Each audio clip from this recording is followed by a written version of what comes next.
A young prince, desperate to protect his kingdom, unknowingly stepped into a trap set by his greatest enemies. He never imagined that the key to Echora's survival would be found in the depths of the sea. What happened next would reveal a hidden love, uncover a treacherous plot, and expose the legacy of an ancient prophecy. They thought they could control the fate of Echora, but they never expected to face the power of the sea itself. They thought they were chasing shadows, but they had no idea that the most dangerous force in the kingdom was the silent mermaid watching from beneath the waves. This is the story of how Prince Dumo's life would be forever changed by a woman of the sea and how their love would either save or destroy their world. Before we dive into the full tale, tell us where you're watching from, and make sure to subscribe for more magical adventures. The next episode will reveal a secret that could shake Echora to its core. The air was thick with tension in the kingdom of Echora. The heat of the midday sun beat down on the royal palace as Prince Dumo stood on the balcony, gazing out at the shimmering waters of the great river. The gentle breeze from the ocean barely stirred the long grasses that grew along the shore. Yet, something felt wrong. A darkness had settled over the land like a cloud, blocking the sunlight from the people's hearts. Far below, the kingdom's villagers bustled through the market, their voices a mixture of excitement and fear. News had spread across Echora of a prophecy that had been spoken by the kingdom's eldest sage, the wise old Ogbonna, just before his death. His words had shaken the very foundation of the kingdom. The prophecy spoke of a time when the sea and land would unite, bringing peace and prosperity to Echora. But it also spoke of a child born from both the royal bloodline and the sea, a child who would change the fate of both the land and the ocean. It was said that the sea dwellers, creatures of the deep waters known as mermaids and mermen, had long been living in hiding, keeping to themselves for fear of capture. The sea and the land had been separated by fear and misunderstanding for centuries. But the prophecy made it clear that the two would be united once again, through a love that could bridge the divide. Prince Dumo, heir to the throne of Echora, had heard these words many times in whispers and rumors. But today, as he stood on the balcony overlooking his kingdom, the weight of the prophecy felt heavier than ever before. His father, King Ogbonna, had gathered the council of elders to discuss the matter. The people were scared. What did this prophecy mean for them? What did it mean for Echora? And who would be the one to fulfill it? The prince could hardly believe that such a union could be possible. He had never met a mermaid, nor had anyone from his kingdom. But there were those who claimed to have seen them in the depths of the river, their glistening tails and shining hair just out of sight, like figures from an ancient dream. As Dumo pondered the prophecy, a sudden rustling sound came from behind him. He turned quickly to see his closest friend and advisor, F, approaching. "Your Highness," F said, bowing deeply. "There is news from the village. It's urgent." "Tell me, F," Dumo replied, his voice tense. "What is it?" F's face was grim. "It is the mermaids. Some of the villagers claim they saw one in the river last night." Dumo's heart skipped a beat. Could it be? Was this the sign that the prophecy was beginning to come true? Where? Dumo asked quickly. "Where did they see her?" "In the eastern part of the river," F answered. "Near the sacred waters. But there is more, the villagers say she is different. Her tail is said to shine like the moon, and her hair flows like silver threads." The prince's thoughts raced. Could this be the one, the mermaid who would change everything for Echora? But there was something about the way F spoke that made Dumo uneasy. The tone was too urgent, too fearful. "Have the villagers spoken to her?" Dumo asked. F shook his head. "No, Your Highness. They were too afraid. They say the mermaid disappeared into the depths of the river before anyone could speak to her." Prince Dumo clenched his fists, feeling a strange mixture of excitement and dread. He had to know more. He had to meet this mermaid, this mysterious creature of the sea. "I will go to the sacred waters," Dumo said firmly. "Prepare my horse. We leave at once." The sun began to dip below the horizon as Prince Dumo rode swiftly through the thick forest that surrounded Echora. The path to the sacred waters was known to few, and the prince's heart raced with anticipation. He could feel the pull of the river, the same pull that had captivated generations of his people, who had always regarded the river as a sacred lifeline between the earth and the sea. F had ridden ahead to scout the path, but Dumo insisted on going alone. He needed to see with his own eyes what had been happening in the kingdom. The rumors were growing stronger by the day, whispers of strange occurrences by the river, sightings of figures with shimmering tails, and the feeling that something was changing beneath the surface of Ekara. As Dumo reached the river's edge, he could feel the cool breeze coming off the water. The sacred waters were a mystical place, said to be where the sea and the land once met long ago. The villagers believed it was the gateway to the kingdom of the mermaids, a place where the two worlds could converge. Dumo dismounted from his horse, his boots sinking slightly into the soft earth. He walked cautiously to the water's edge, his eyes scanning the surface for any sign of movement. The river was calm, the water dark and still, but there was something in the air, a tingling sensation, as if the world itself were holding its breath. Suddenly, there was a splash. A figure emerged from the water, so gracefully it seemed to glide rather than swim. Her long hair shimmered in the moonlight, and her tail glistened like the surface of a polished pearl. She was beautiful, radiant, even, and yet there was something otherworldly about her. Dumo's heart raced. He knew at once that this was the mermaid from the villagers' stories. She was real. And she was standing before him. Her eyes were a deep, glowing green, and she regarded him with an intense, almost searching gaze. She didn't speak at first, just watched him, as if she were trying to determine whether he was friend or foe. Dumo took a step forward, his voice trembling slightly. "Are you the one from the prophecy?" The mermaid's expression softened. She didn't answer with words but instead nodded slowly, as if confirming his question. "I am Dumo," the prince continued, his voice growing steadier. "Prince of Ekara. I've heard the prophecy, and I believe it speaks of you and me." The mermaid tilted her head slightly, her long hair cascading over her shoulders like a silver waterfall.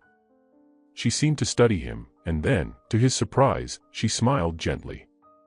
"I am Nia," she said, her voice soft and melodic, like the sound of the wind rustling through the trees.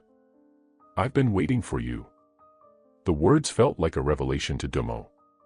This was no longer just a story or a prophecy, it was real, standing before him. And with it came the weight of the future. "I don't know what this means, Nia," Dumo said, his voice filled with wonder. "But I know that I must protect you. And whatever happens, I will help you fulfill this prophecy." But Nia's face clouded with worry. "It is not just the prophecy that we must fear, Prince Dumo. There are those who will stop at nothing to keep the union of our worlds from coming to pass." Before Dumo could respond, a sudden cry echoed across the river. Both Dumo and Nia froze. The sound was distant, but it carried a warning. Something was wrong. And before they could react, a group of figures appeared on the far side of the river, dark shapes emerging from the shadows. They were not from Ekara.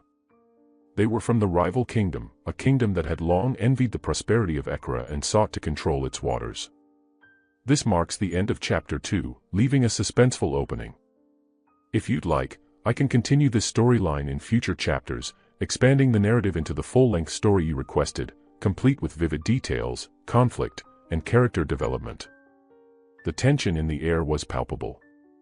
Prince Dumo's hand instinctively reached for the hilt of his sword, but he quickly realized it was not in his grasp. He had left it behind in his haste to reach the sacred waters.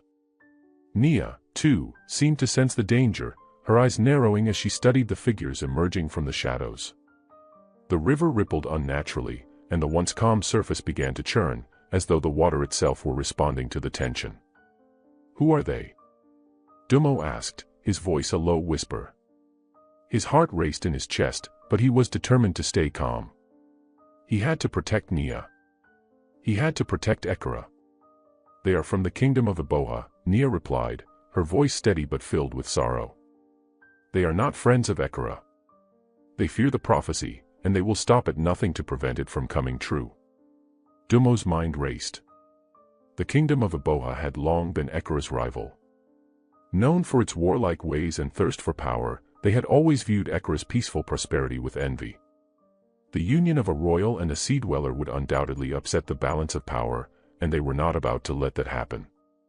As the figures drew closer, the sound of their footsteps crunching on the dry leaves of the forest floor grew louder.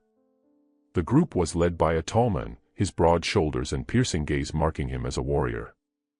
His armor gleamed in the moonlight, and a scar ran down his left cheek, a testament to his many battles. "Stay back, Nia," Dumo whispered urgently, stepping forward to place himself between her and the approaching group. The leader of the group stopped just at the edge of the river, his eyes fixed on Nia. There was a coldness in his gaze, one that sent a shiver down Dumo's spine. "So, this is the mermaid," the man said, his voice gruff but unmistakably laced with malice. "The one who dares to defy the gods and mingle with the land dwellers." Dumo's heart pounded. "What do you want with her?" he demanded, his voice rising in defiance. The man laughed, a harsh, bitter sound. "You do not understand, Prince Dumo. This is not just about you or her. This is about our survival. The prophecy threatens to destroy everything we've worked for. If the sea and the land unite, if your kingdom merges with the sea, Iboha will no longer be the most powerful kingdom on this continent. And that, we cannot allow." Nia's expression softened with sadness. "You don't understand," she said, her voice barely audible, as if speaking to herself. "The prophecy is not about power or destruction. It is about peace. It is about bringing the two worlds together, to heal the wounds of centuries. We are not enemies, but friends, waiting to be reunited." But the leader of Iboha was unmoved. "Enough of your foolishness," he spat. "We will not let this prophecy come true. And we will not let you live long enough to fulfill it." Before Dumo could react, the warriors from Iboha unsheathed their swords and charged, their eyes blazing with the promise of violence.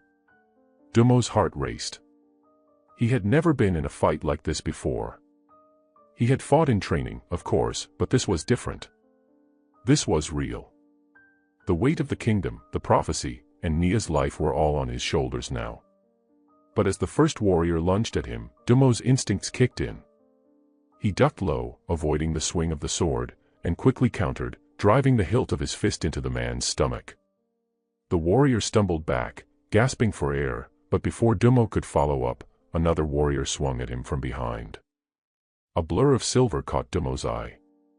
In an instant, Nia had moved between him and the attacking warrior, her body twisting with fluid grace as she blocked the blow with a powerful swish of her tail.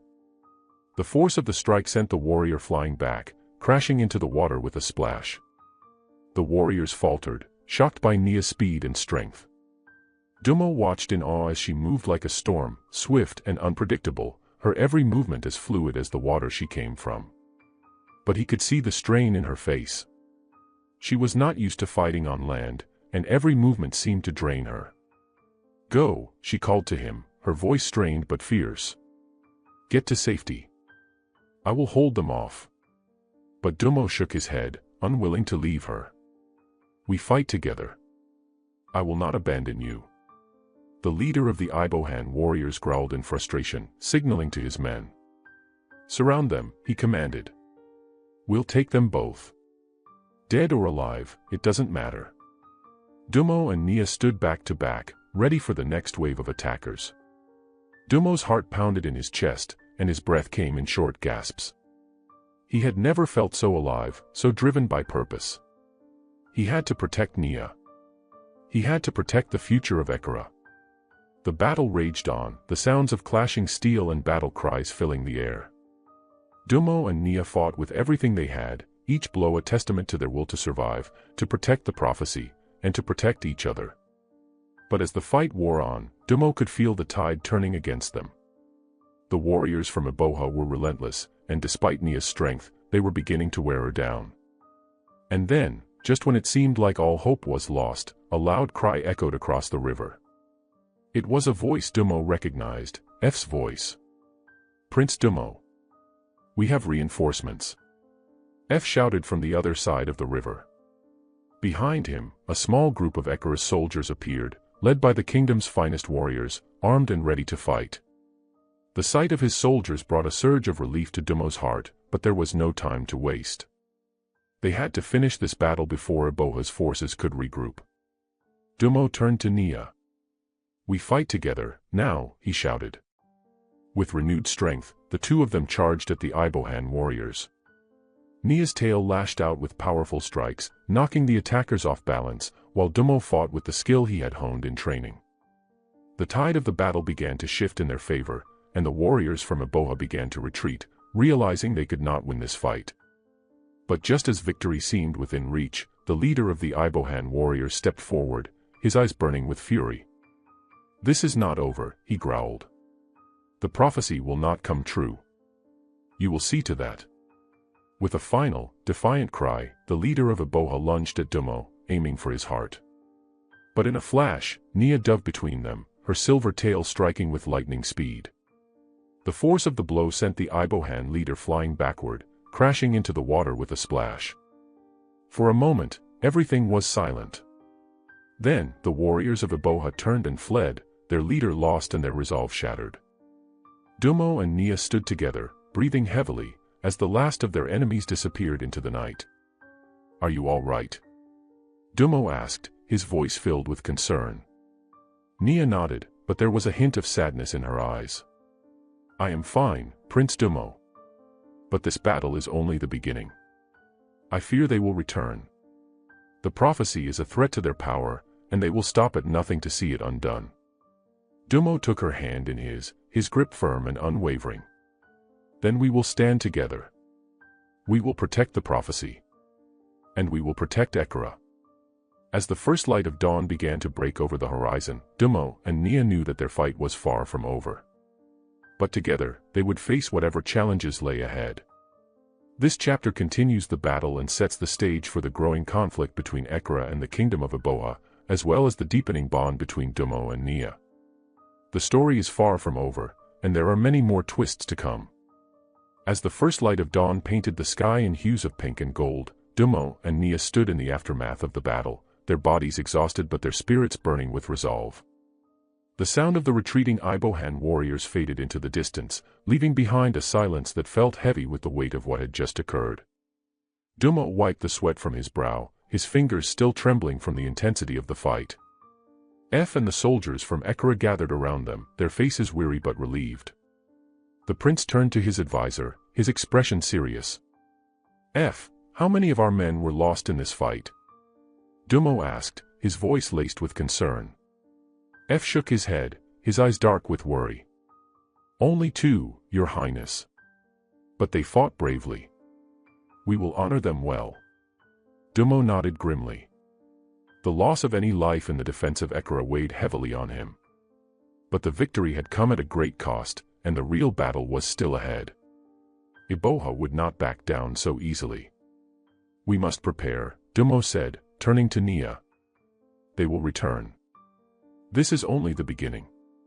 Nia's face was pale, but her eyes burned with the same determination that filled Dumo's heart. She nodded. "You are right. The prophecy has already begun to stir forces that we cannot control. But together, we can shape its outcome." Dumo reached for her hand, feeling the coolness of her skin against his own. Her touch brought him comfort, even in the face of the unknown. He could feel the strength in her, strength that came from the sea, a power older than the kingdom itself. It was a strength he needed, and one he would fight to protect. As the sun rose higher, the warriors from Ekara began to clear the battlefield, tending to the wounded and gathering their fallen comrades. Dumo, however, had no time to rest. There was something he had to do, something that had been on his mind since the battle began. He turned to F. "Prepare the horses," he ordered. "We leave for the royal palace. There is much to discuss." F nodded without question and hurried off to relay the prince's orders. Dumo gave Nia a final glance before turning to follow his advisor. Nia remained by the river, her gaze fixed on the water, her expression distant. The sound of the flowing river seemed to speak to her, a language that only she could understand. As they rowed back toward the palace, Dumo's thoughts were consumed by the events of the night. He had witnessed firsthand the lengths to which the kingdom of Iboha would go to prevent the prophecy from being fulfilled. He could feel their hatred, their fear of the sea and the power it represented. And that fear was only growing stronger. The prophecy was no longer just a whisper on the wind, it was a force that had awakened, stirring deep within the hearts of those who sought to control it. And it was clear that Eboha would not stop until they had crushed it, no matter the cost. But Dumo was not ready to give up. He would fight for the prophecy. He would fight for Nia, for their child, and for the future of Ekara. The union of the land and the sea was not just a dream, it was a destiny, and he would see it fulfilled, no matter the dangers. When Dumo and Nia arrived at the royal palace, the mood was heavy. The elders and advisors had gathered in the throne room, and as Dumo entered, all eyes turned to him.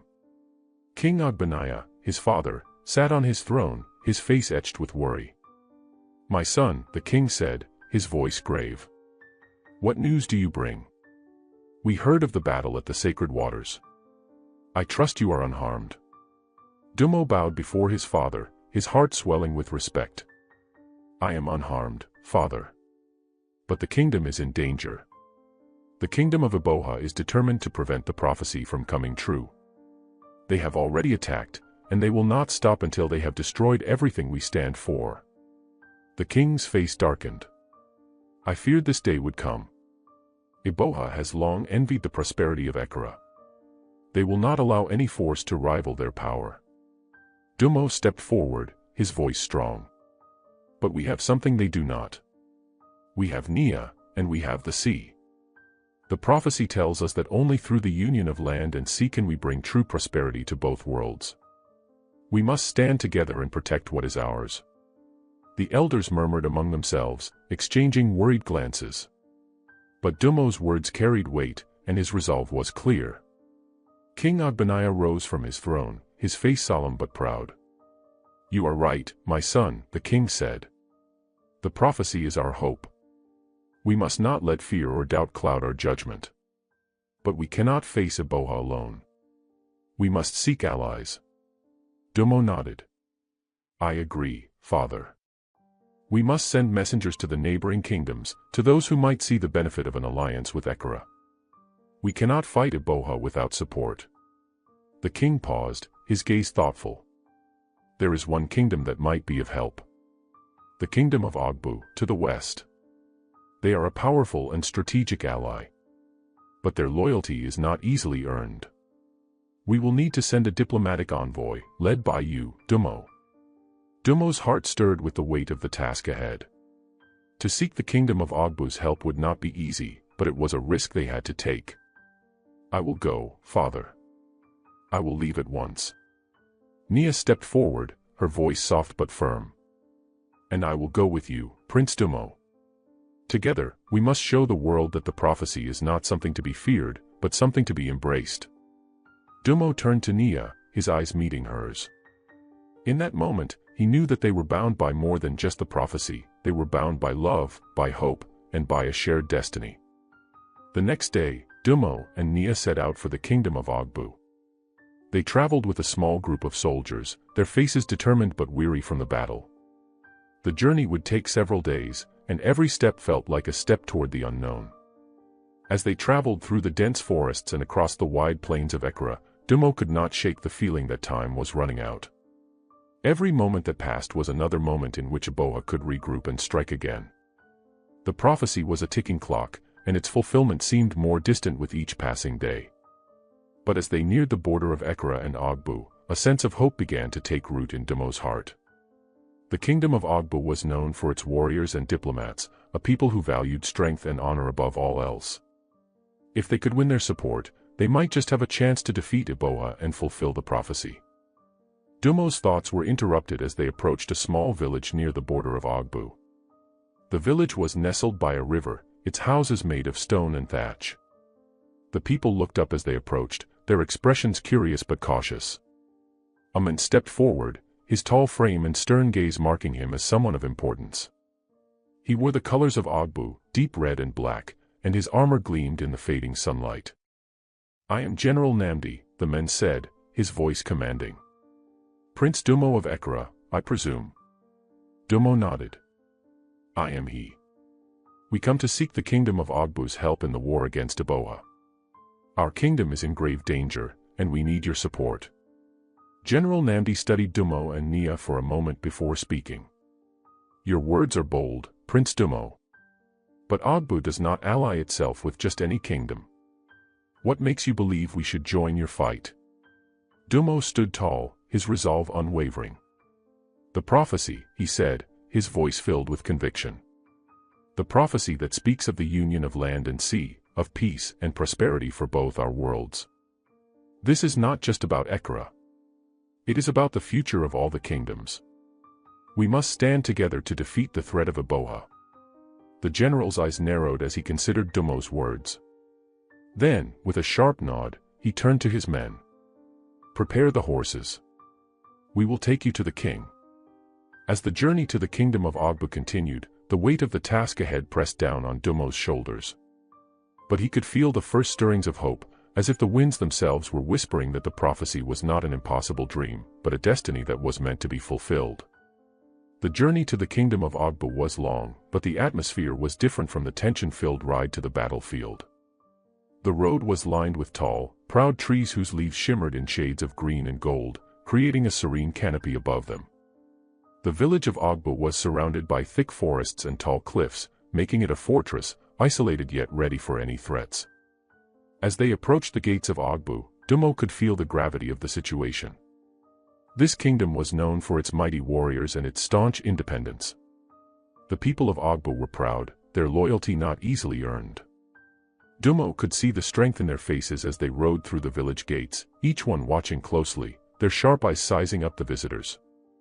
The village itself was built with robust stone walls and wooden roofs, giving it a sense of both strength and warmth. Villagers went about their daily lives, but there was an air of quiet expectation, as if the entire kingdom knew something was about to change. General Namdi led Dumo, Nia, and their small entourage to a central courtyard, where Ogbu's king, King Adebayo, was seated. The king's presence was imposing, not just because of his physical size but also the aura of authority that surrounded him. His robes were of rich dark cloth, embroidered with intricate patterns of gold, and his crown, though simple, was made of polished iron, strong and practical, just like his people. He sat upon a throne that was carved from ancient wood, the seat of power that had belonged to his ancestors for generations. As Dumo dismounted from his horse and approached the throne, King Adebayo's piercing eyes studied him carefully. The king's face was stern, but not unkind. There was wisdom in the deep lines of his forehead, as though he had seen many battles and witnessed the rise and fall of kingdoms. Prince Dumo of Ekara, King Adebayo said, his voice deep and measured. You have come to seek my aid in your kingdom's time of need. But tell me, why should Ogbu, a kingdom that has stood strong for centuries, ally itself with you? Why should we risk our lives for a distant kingdom and a prophecy that has little meaning outside of your lands? Dumo stepped forward, his heart pounding but his words firm. Your Majesty, I do not come as a beggar for help. I come as a fellow ruler, someone who understands the importance of strength and unity. The kingdom of Eboha threatens not only Ekara but all the lands that border it. They seek to crush the prophecy, a prophecy that could bring peace to all the kingdoms of this continent. A prophecy that unites the land and the sea. I ask you not for military aid alone, but for an alliance based on what we all stand to gain, a future where we no longer fight for power, but for the prosperity of our people. King Adebayo listened, his fingers tapping gently on the armrest of his throne. The tension was thick in the air, and for a moment, Dumo feared that his words had not been enough to sway the king. But just as the silence grew unbearable, the king spoke. You speak of a prophecy, but prophecies have been the downfall of many rulers, King Adebayo said. And alliances forged in the name of promises often break when the storms of war come. But I have heard whispers from the elders, from those who have seen the signs in the winds and in the waters. There is truth in your words, Prince Dumo. Something stirs, something old and powerful. And perhaps it is time for Ogbu to step out from the shadows and protect what is rightfully ours. Nia, standing beside Dumo, stepped forward. Her voice, though soft, carried the weight of the ocean in it. King Adebayo, I understand the hesitation. The sea has always been seen as a mystery, a place of danger. But I am not here to threaten you. I am here to offer a future where land and sea can coexist. The prophecy is not a dream, Your Majesty. It is a truth, one that will save us all if we embrace it. The king's gaze shifted to Nia, his eyes narrowing as though trying to read her very soul. And you, daughter of the sea, believe that your people and my people can coexist without conflict? Can a mermaid truly walk in the land of men without breaking the balance? Nia met his gaze without flinching, her eyes reflecting the depths of the ocean. I believe we have no choice but to try. Our world is changing. The winds are shifting. The battle between land and sea is a battle that only brings destruction. We must find a way to heal the rift, not widen it. The king remained silent, his fingers still tapping against the armrest, his thoughts a mystery to all who watched him. The tension hung in the air, thick and suffocating, until at last, he stood. I will give you my answer, King Adebayo declared, his voice commanding, yet heavy with wisdom. But I will not give it freely. Ogbu is not a kingdom that takes risks lightly. If I am to believe in your prophecy and your cause, then I must see for myself. I will not throw my soldiers into a war based on uncertain promises. Dumo nodded, understanding the king's caution. What do you propose, your majesty? I propose a trial, the king said, his voice firm.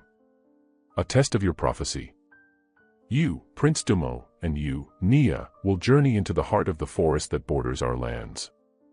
There lies a sacred temple, one that has stood for centuries, untouched by time. If the prophecy is true, if the union of land and sea is meant to bring prosperity, then you must reach the temple together, without harm, without betrayal. If you can prove the strength of your bond and your shared destiny, then Ogbu will stand with you. Dumo's heart surged with both hope and fear. This trial was a test like no other, one that could either unite the kingdoms or tear them apart forever. But he had no choice. He had come this far, and now, there was no turning back. We accept your trial, your majesty, Dumo said, his voice steady. We will prove that the prophecy is not just a tale, but a truth that will change the world. King Adebayo nodded, the corners of his lips twitching slightly, as though a small smile was hidden beneath his stern demeanor. Very well. You will depart at dawn. May the gods watch over you. The morning came swiftly, and Dumo, Nia, and their small group of guards set out at first light. The air was cool and crisp, with a gentle breeze stirring the trees and carrying the scent of the forest with it. The kingdom of Ogbu was vast, and the forests that bordered it were ancient, full of towering trees whose roots seemed to touch the very heart of the earth. As they ventured deeper into the forest, the sounds of the outside world faded. The birds' calls became softer, and the rustling of leaves sounded as if the trees themselves were whispering secrets to one another. The path they followed was narrow, winding, and treacherous. The further they went, the darker it became, the canopy thickening overhead until it seemed as though they were walking through a tunnel of green. Dumo kept a steady pace, his thoughts focused on the trial ahead. He glanced over at Nia, who was walking beside him, her steps graceful, as though she was not burdened by the weight of the forest or the uncertainty of their journey. She was a creature of the water, but here, in this forest, she seemed at peace, as though the very earth beneath her feet was part of her. Nia, Dumo said softly, his voice carrying through the quiet. Do you think we can do this? Can we really prove the prophecy true? Nia smiled at him, a gentle smile that spoke more of comfort than of certainty. I believe in us, Dumo. I believe in what we are meant to do. This trial will not be easy, but nothing worth fighting forever is. We are connected by more than just the prophecy, we are connected by our hearts. Dumo took a deep breath, feeling her words settle deep within him. They were right. They had no choice but to keep moving forward. For the future of Ekra, for the future of their people, they had to see this through. They reached the temple as the sun began to set, casting long shadows across the ancient stone structure. The temple was unlike anything Dumo had ever seen before. Its walls were covered in carvings, depicting scenes of land and sea, of ancient gods and creatures that lived both in the water and on the land. The air around it seemed charged with energy, and as they approached, Dumo could feel the weight of centuries pressing down on him. The test would begin here. As dusk settled over the sacred forest, the temple loomed before them like an ancient guardian, its weathered stone covered in intricate carvings and symbols that Dumo couldn't quite understand. It was clear that this was no ordinary temple, it was a place of great power, a threshold between the known world and something much older, something rooted in the heart of the land itself. The air around them had grown thick, heavy with the sense of something waiting. The trees seemed to part in reverence, their leaves rustling softly as if whispering warnings to the travelers. Dumo's hand instinctively sought out Nia's, and he could feel the pulse of her heartbeat, steady and calm, a reminder that they were not alone in this journey. "Here we are," Dumo said softly, his voice barely above a whisper, as if speaking too loudly would disturb the ancient spirits that seemed to inhabit the very air. Nia nodded, her gaze never leaving the entrance of the temple. "The prophecy has led us here. Now, we must prove it." They were not alone. Their small group of guards remained at the edges of the temple grounds, ready to protect them should the need arise. General Namdi had insisted on accompanying them, though he remained silent, watching closely, his sharp eyes missing nothing. He had little trust in prophecies, but Dumo could see the curiosity in his eyes. The test was not just for them, it was for Ogbu as well. The entrance to the temple was large, its doors cracked open, inviting them in. The carvings on the door were of two creatures, one land dweller and one sea dweller, intertwined in a dance that seemed both graceful and fierce. Their eyes were made of polished stones, reflecting the faint light of the setting sun. Dumo stepped forward, feeling the weight of the moment settle around him. His heart beat faster, but he did not falter. He had come this far, and there was no turning back now. As he pushed open the heavy doors, a rush of cool air greeted them, and the faint scent of salt water mixed with the earthy smell of the forest. The interior of the temple was dark, save for the flickering glow of torches along the walls. The sound of distant water echoed faintly, like the whisper of the sea itself. They stepped inside, their footsteps muted on the stone floor. The walls of the temple were adorned with murals depicting the ancient history of Ekra and its connection to the sea. The imagery was rich and beautiful, scenes of fishermen casting their nets into the water, of children playing on the shore, and of mermaids swimming beneath the surface. And always, the land and sea were intertwined, as if they were never meant to be separated. At the far end of the temple stood an altar, its surface smooth and gleaming in the torchlight. In front of it was a pool of water, its surface calm and mirror-like, reflecting the faint light above. The atmosphere felt heavy, as if the very air was waiting for something to happen. Dumo's breath caught in his throat. This was it. The trial was not just about their strength or their abilities, it was about their unity, their willingness to embrace the destiny the prophecy had laid before them. The silence was broken by a voice, low and deep, echoing from the shadows of the temple. "Prince Dumo of Ekra," the voice intoned, "and Nia, daughter of the sea, you have come seeking the truth of the prophecy. You stand at the threshold of your fate. The trial will begin now. You must show that you are worthy of the union of land and sea. To do so, you must cross the waters and reach the altar. But be warned, the path will not be easy. Only those who are truly united in heart and spirit can succeed." Dumo turned to Nia, their eyes meeting in silent understanding. They had faced battles before, but this was different. This was a test of their very connection to one another, a test that would determine not just their future, but the future of all the kingdoms. Without a word, they approached the pool, their steps echoing softly in the silence of the temple. The water was still, dark, and deep, its surface unbroken. Dumo reached out first, his hand hovering just above the water, but something strange happened. The water began to ripple, as if reacting to his presence, and the murmur of distant waves grew louder.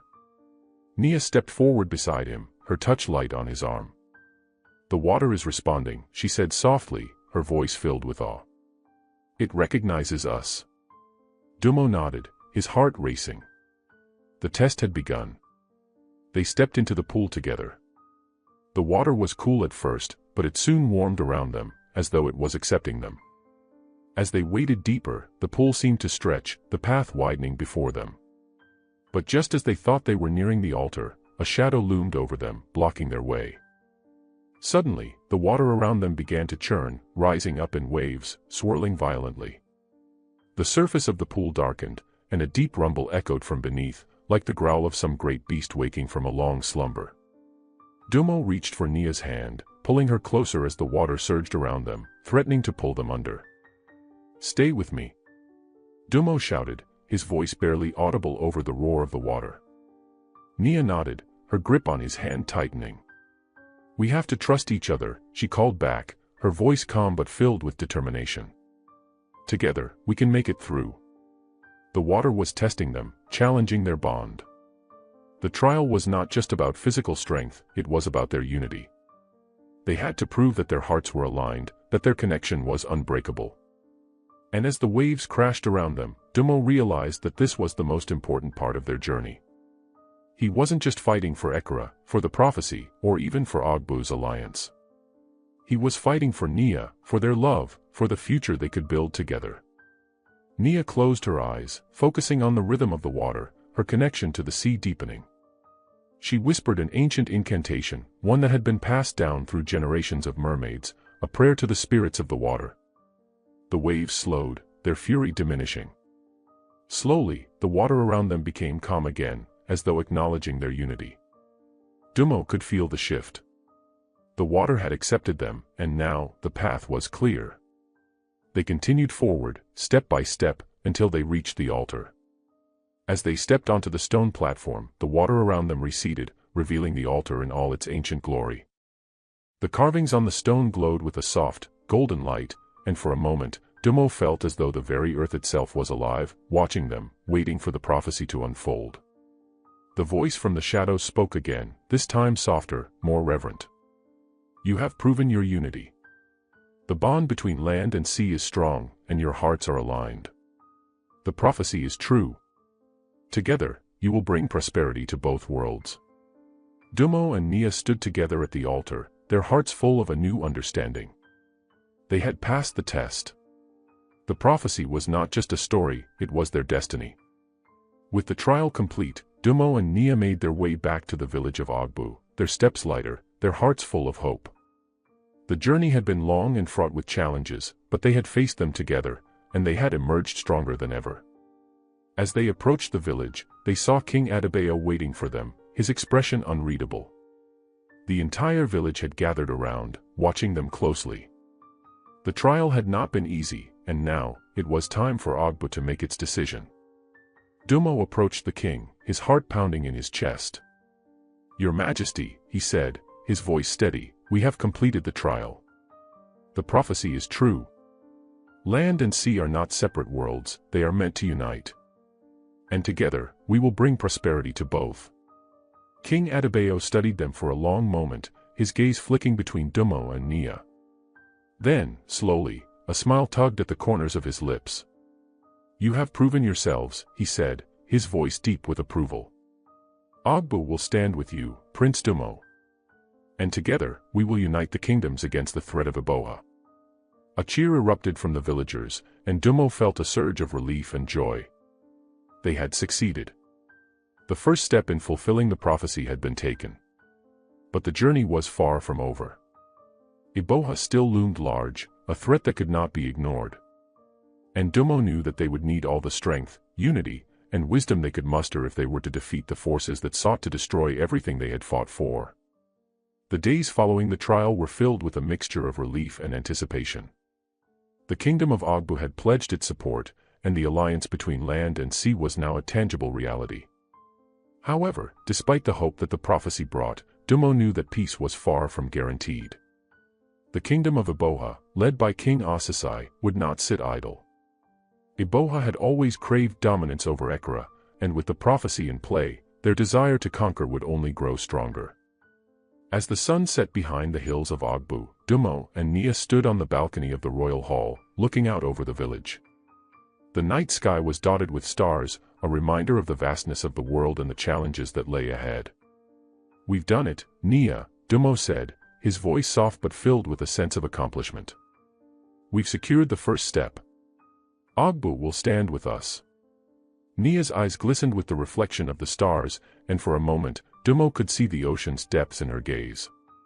"Yes, we've made a powerful ally. But we must prepare for what comes next. I can feel the winds of change stirring, Dumo. The storm is coming." Dumo turned to her, sensing the weight of her words. "I know. I feel it too. We cannot rest now. We have the support of Ogbu, but we need more allies. We need to unite the other kingdoms before Eboha strikes." "I agree," Nia said. "But the other kingdoms may not be so quick to join us. Not everyone will trust a prophecy, especially one that ties land and sea together. We will need to prove our cause, show them that our union is not just a dream but a necessity. Dumo nodded thoughtfully, his mind already racing with plans. The next step is to meet with the leaders of the neighboring kingdoms. We must show them the truth of the prophecy, unite them against Aboha's aggression. Only then can we prepare for the battle ahead. But even as Dumo and Nia made their plans, a darker force was stirring in the shadows. In the heart of Aboha, King Asasai was already preparing his own strategy, ready to crush the alliance between Ekra and Ogbu before it could take root. King Asasai of Aboha sat upon his throne, his dark eyes narrowing as he read the reports of Dumo's victory. The prophecy had reached his ears, carried on whispers of traitors and spies from Ekra. He had heard of the union between Dumo and the mermaid, Nia, and he knew that this was no mere tale, it was a threat to his rule, a force that could shake the foundations of Aboha. His kingdom was built on strength, power, and control. It had expanded through conquest and fear, and Asasai was not one to tolerate any challenge to his reign.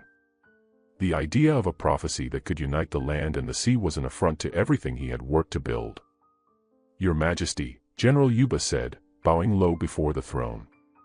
"The alliance between Ekra and Ogbu grows stronger. We have word that they are already seeking the support of the other kingdoms. If we do not act quickly, they will have the numbers to challenge us." King Asasai's fingers drummed thoughtfully on the armrest of his throne. "I know, Yuba. I am not blind to the rising threat. But we will not be beaten by a prophecy or a union of land and sea. We will strike before they can build their strength." "How do you propose we do that, Your Majesty?" General Yuba asked, his voice tinged with curiosity.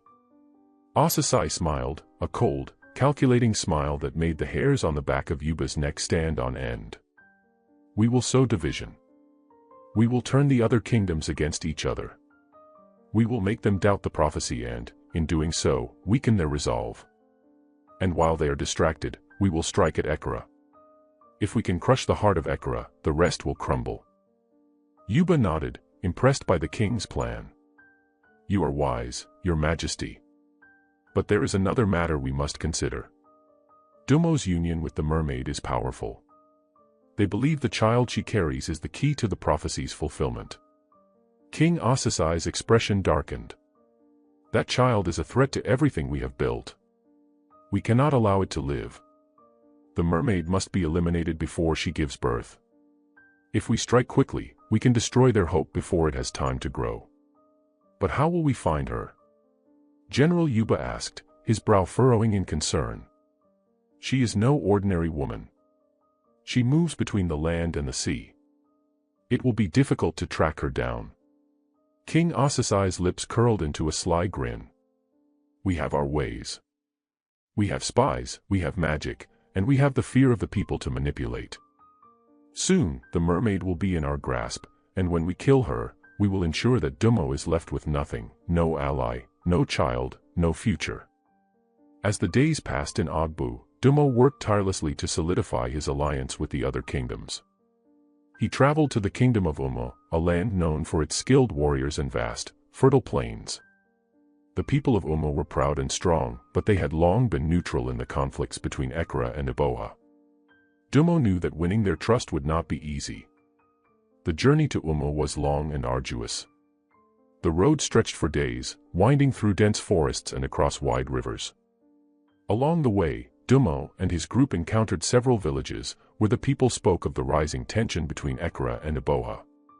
News of the prophecy had spread, and the people were divided. Some were hopeful, while others were fearful of the unknown. By the time they reached the gates of Umo, Dumo could feel the weight of the task ahead. The kingdom's warriors, dressed in strong, dark armor, watched them closely as they entered the village. The people of Umo were proud, but there was an air of caution about them. They had been isolated from the conflicts of the neighboring kingdoms for so long, and they had no desire to become entangled in another war. The ruler of Umo, Queen Ifeoma, was a woman of great strength and wisdom. She was known for her fairness and her ability to see through the lies of others. As Dumo and Nia were escorted to her palace, Dumo couldn't help but admire the beauty of Umo's architecture. The palace was built of smooth stone and wood, with large windows that allowed the sunlight to pour in, filling the rooms with warmth. Queen Iphioma sat upon a raised platform, her presence commanding attention. She wore a robe of deep blue, the color of the sky just before dusk, and her hair was styled in intricate braids that fell around her shoulders like a crown. "Prince Dumo, Nia," Queen Iphioma said, her voice calm and clear. "I have heard much about your journey. The prophecy you speak of has reached my ears, but I am not one to be swayed by tales alone. What is it that you seek from Umo?" Dumo stepped forward, his heart resolute. "Queen Iphioma, we seek your alliance. The kingdom of Aboha grows ever stronger, and if we do not unite against them, they will destroy everything we hold dear. The prophecy is not just a tale, it is a vision of what can be if we stand together. We ask that you join us in this fight, not out of fear, but out of hope for a future where all kingdoms can live in peace." Queen Iphioma studied them both for a long moment, her eyes sharp and unwavering. Finally, she spoke. "I see the sincerity in your hearts," she said, her voice softening. "But I must consider what is best for my people. If I join your cause, I risk everything. Umo has no desire for war, but neither do we wish to be overrun by a kingdom that seeks to conquer us. You must prove to me that the prophecy is real, and that it is worth fighting for." Dumo nodded, understanding the gravity of her words. "We will prove it. We will show you the strength of our alliance, the strength of our people. We will face the challenge together, as one." Queen Iphioma stood, her gaze unwavering. "Very well, Prince Dumo. I will give you a chance. But the time for words is over. You will have to show me that the prophecy is more than just a hope.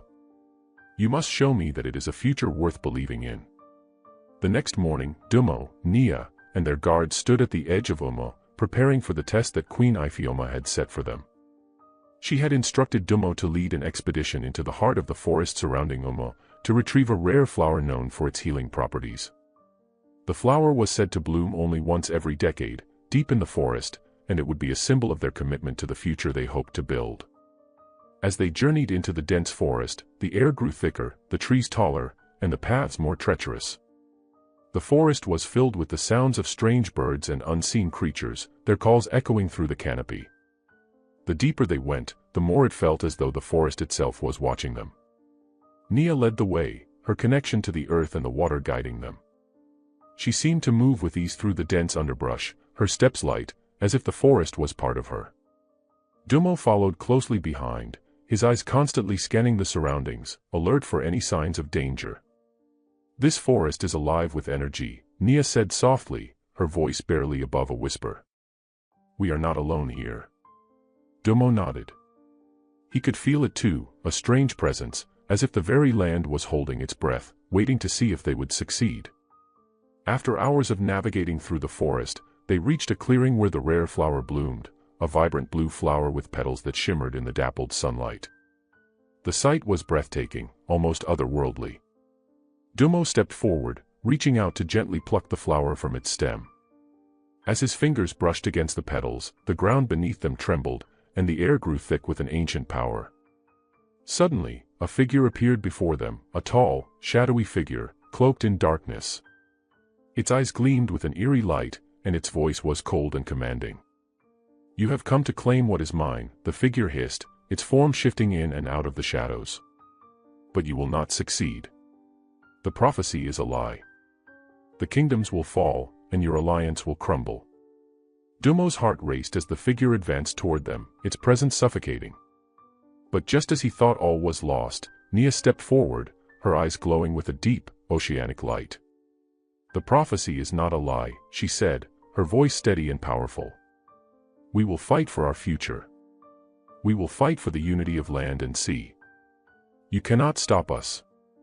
The shadowy figure recoiled, its form flickering like smoke in the wind. For a moment, there was silence, and then it vanished, leaving behind only a cold emptiness in the air. Dumo stood, holding the flower in his hand. The trial had not been easy, but they had passed it. They had shown that their bond was unbreakable, and that the prophecy was more than just a tale. As Dumo held the glowing flower in his hand, its vibrant blue petals seemed to pulse with a power he had never before felt. The shadowy figure had vanished, but the atmosphere was thick with tension. Nia stood by his side, her eyes searching the clearing, as if waiting for the next challenge to reveal itself. The forest had been silent for a long time, but the air felt charged, as though the trees themselves had witnessed something far beyond their understanding. Dummo took a deep breath, turning to Nia. "This flower, it's more than just a symbol of our unity. I feel its power. It's as though it knows what we're fighting for." Nia nodded slowly. "The forest recognizes your purpose, Prince Dummo. It has tested you, and you have passed. But the journey ahead will not be easy. This flower will help us prove the truth of the prophecy, but we must be ready for the consequences." "The consequences?" Dummo asked, a sense of unease creeping into his chest. Nia's gaze grew distant, as though she were seeing something beyond the present. The prophecy was never meant to be fulfilled without sacrifice. The union of land and sea, the child that will be born from it, it will bring prosperity, but it will also stir up forces that wish to keep the kingdoms divided. Our enemies will not rest, and I fear that the price of our unity will be far greater than we can imagine. Dummo looked at the flower once more, its soft glow now feeling both like a promise and a warning. "We can't turn back now. I won't let the rival kingdoms, or the shadow that haunts us, stand in the way of our future." Together, they made their way back to the village of Umo, where Queen Ifeoma awaited them. The journey back felt heavier, as if the weight of their newfound knowledge hung on their shoulders. As they approached the palace, the gates opened wide, and the royal guards stood at attention. Queen Ifeoma greeted them with a knowing smile, but her eyes were filled with the gravity of the situation. She had been waiting for them, anticipating the outcome of their trial. "You have returned," Queen Ifeoma said, her voice calm but firm. "And you have succeeded." Dummo stepped forward, holding the flower out to her. "We bring the flower, as proof of our commitment to the prophecy. We seek your alliance, not just with words, but with action. The time to stand together is now." Queen Ifeoma took the flower from Dummo, her fingers brushing the petals. For a moment, she closed her eyes, feeling its power. "You have done well, Prince Dummo. But the road ahead will not be without danger. The prophecy is a force that cannot be ignored, and I believe you understand that now." "Yes," Dummo said, his voice steady. "We are ready. We will face whatever comes our way, together." "I see your determination," Queen Ifeoma replied. "But I must caution you. The rival kingdoms will not be easily swayed. They will see this as a threat, and they will stop at nothing to tear it down." Dummo nodded. "We are prepared for that. We will stand strong, with Ogbu and Umo at our side. And we will fight for the future of all our people." Queen Ifeoma's expression softened, but there was still a sense of doubt in her eyes. "Then I will stand with you, Prince Dummo. But you must remember, the cost of unity is always higher than we expect." The alliance between Ekura, Ogbu, and Umo was now solidified, and the kingdoms prepared for the inevitable conflict that would come. But despite the strength of their unity, Dummo could not shake the feeling of impending danger. The prophecy had set events into motion that could not be undone, and there were forces beyond their control that sought to disrupt their peace. As Dummo stood in the royal hall of Umo, looking out over the village, his thoughts were heavy. Nia stood beside him, her presence a comforting reminder of the bond they shared, but even she seemed troubled. "The winds are changing," Nia said softly. "I can feel it in my bones. The ocean is restless, as if it knows what is coming." Dummo turned to her, his gaze steady. "I know. I can feel it too. But we can't let fear control us. We have to move forward, for the sake of the prophecy, for the sake of our child." Nia smiled faintly, though her eyes remained troubled. "You are strong, Dummo. But strength alone will not win this battle. We need more than just the will to fight. We need the hearts of the people. We need them to believe in the prophecy, to believe in our vision of unity." "We will show them," Dummo said firmly. "The people of Ekura, Ogbu, Umo, they will understand that this is not just about us. It's about the future of the land and the sea, about bringing prosperity to both worlds." We will prove that the prophecy is real, and that we are worthy of it." As they spoke, a messenger entered the hall, his face pale with urgency. "Prince Dumo," he said, bowing quickly. "There is news from Ekara. The kingdom of Aboha has begun to mobilize its forces. They are preparing for war." Dumo's heart sank. "I knew this day would come. We must act quickly. We cannot afford to wait any longer. We will need all the allies we can gather," Nia said, her voice steady despite the tension in the air. "And we must be ready to face whatever Aboha throws at us." Dumo nodded, his resolve hardening. "Then we will rally the people. We will make them see that this fight is for their future. We will stand united, and we will not let Aboha take away what we've fought so hard to build." The following days were filled with preparations for the war that was now imminent. Dumo traveled to the borders of Ekara, where he met with the leaders of Ogbu and Umo, making plans to strengthen their defenses. They knew that Aboha's forces were vast, and they had to be strategic in their approach. Dumo, Nia, and their allies met in the royal hall of Ekara, discussing their plans for the coming battle. The room was filled with maps and battle strategies, and the mood was tense. The unity of the land and sea had brought them this far, but the true test was yet to come. "We cannot allow Aboha to divide us," Dumo said, his voice firm. "We must stand together, not just for the prophecy, but for the future of our children. The land and the sea must unite, or we will fall." Queen Iphioma stood beside him, her eyes steely with determination. "We will fight, Dumo. We will fight for the future of all our kingdoms." Nia looked out the window, her gaze distant as she sensed the coming storm. "The battle will not be won with swords alone," she said quietly. "We must unite the hearts of the people, show them that this war is not just for survival, but for hope." As the meeting continued, word arrived that Aboha had launched its first strike, an attack on the coastal villages of Ekara. The news sent shockwaves through the room, and Dumo's heart raced. "They've started," he said, his voice low and filled with fury. "We must move now, or we risk losing everything." Without hesitation, the leaders of Ekara, Ogbu, and Umo gathered their forces, preparing to defend their lands. The war had begun, and there would be no turning back. The sun was barely rising when the first sounds of battle echoed across the shores of Ekara. The coastal villages, once peaceful and serene, were now a scene of chaos. The war drums of Aboha beat relentlessly as their warriors landed on the beaches, ready to seize the land by force. In the distance, Dumo could see the smoke rising from the villages under attack. The first strike had come, and it was as brutal as expected. Dumo stood at the head of a large assembly of Ekara's warriors, Ogbu's soldiers, and the men and women of Umo, all united under the same banner. They had prepared for this day, but the weight of it still pressed down on Dumo's chest. He looked to Nia, standing at his side, her face as calm and determined as ever, but he could see the worry in her eyes. The tides were about to rise, both the ocean and the battle that would define their future. "We stand here not just as soldiers," Dumo called out to his army, his voice ringing across the gathered crowd. "We stand as a united people.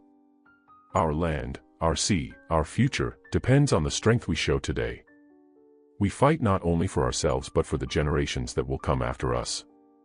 We fight for the prophecy, for the hope it promises, and for the child Nia carries within her." A cheer erupted from the soldiers, their spirits lifted by Dumo's words. They were ready. Nia stepped forward, her eyes filled with a strange determination. "The sea is with us," she said softly, her voice only carrying to those closest to her. "And the tides will turn in our favor. But we must not falter, not even for a moment. This battle is only the beginning. We cannot allow Aboha to break us." The warriors of Ekara, Ogbu, and Umo readied their weapons, spears, swords, shields, and began their march toward the coast, where Aboha's forces were already assaulting the shore. Dumo's heart pounded in his chest as he led the charge, the weight of the prophecy and his love for Nia fueling his every step. The clash of steel rang out as the armies met, the ground beneath their feet shaking with the force of the impact. Dumo fought with all his strength, his sword flashing through the air as he cleaved through Aboha's soldiers. Each swing was a promise to protect Nia, to protect the future they had dreamed of. The battle was fierce, the air filled with the sounds of war, shouts, the clashing of metal, the cries of the wounded. The sand was stained with blood, the once peaceful shores of Ekra now a battleground. Nia fought alongside him, her grace and strength unmatched as she wielded the powers of the sea. She summoned waves that crashed against the Aboa forces, knocking them back with the force of a storm. Her powers were a force to be reckoned with, but even she knew that the tide of war would not be so easily turned. As the battle raged on, Dumo's mind raced. He could see the flag of Aboa flying in the distance, the heart of their forces pushing toward the royal palace. If they reached it, everything they had worked for would be lost. His thoughts turned to the child that Nia carried, the key to the prophecy. They could not let Aboa destroy the legacy that was about to unfold. "We must protect the palace," Dumo shouted to his generals. "Gather the forces and hold the line. We cannot let them take the heart of Ekra." The soldiers rallied around him, pushing forward toward the palace with all their might. The battle ahead was even more brutal than they had imagined, but Dumo knew that they had to stand strong. The fate of Ekra, and the prophecy, depended on them. By the time Dumo and his forces reached the royal palace, the battle had escalated into a full-scale war. The gates were under siege, and the walls were lined with Aboa's soldiers, trying to break through. The royal guards were doing their best to hold the line, but they were outnumbered. Dumo's heart raced as he led the charge toward the palace gates, his sword raised high. The enemy soldiers parted before him, but he could feel the tension in the air, as if the very walls of Ekra were holding their breath. "We must protect the heart of Ekra," Dumo said, his voice firm. "If we lose this, we lose everything." Nia followed closely behind him, her powers rippling through the air as she summoned the waters of the sea to crash against the enemy forces. The ocean roared in response to her call, sending waves of energy that pushed the soldiers back. But even the ocean could not fight a war alone. Inside the palace, Queen Ifeoma and the leaders of Ogbu and Umo had gathered, preparing for the worst. The walls shook with the force of the battle outside, but they remained resolute. "We cannot let Ekra fall," Queen Ifeoma said, her eyes steely with resolve. "We stand united, and we will not surrender." Dumo and Nia reached the palace doors, the sight of the ongoing battle outside forcing them to act quickly. The palace was the last line of defense, and it had to be protected at all costs. As they entered, they were met by a contingent of royal guards, who immediately bowed before them. "The enemy is inside the city," one of the guards said, breathless with fear. "They are approaching the inner chambers." Dumo's heart sank. "We must stop them before they reach the throne room. Gather all the forces we can, and we will make our stand here." As the guards moved to prepare for the final stand, Dumo turned to Nia. Her face was pale, her expression one of quiet determination. She had never looked so beautiful, even in the midst of war. "Stay close to me," Dumo said, his voice filled with both love and worry. "We cannot afford to lose you, not now, not when everything is at stake." "I will not leave you," Nia replied, her voice steady. "We will fight together, just as we always have." Together, they stood at the heart of Ekra, ready to defend the legacy of their love and the future of their people. Outside, the sounds of battle grew louder, but within the walls of the palace, Dumo and Nia held firm. They knew that this was the moment when everything would be decided. The battle outside had become a frenzy.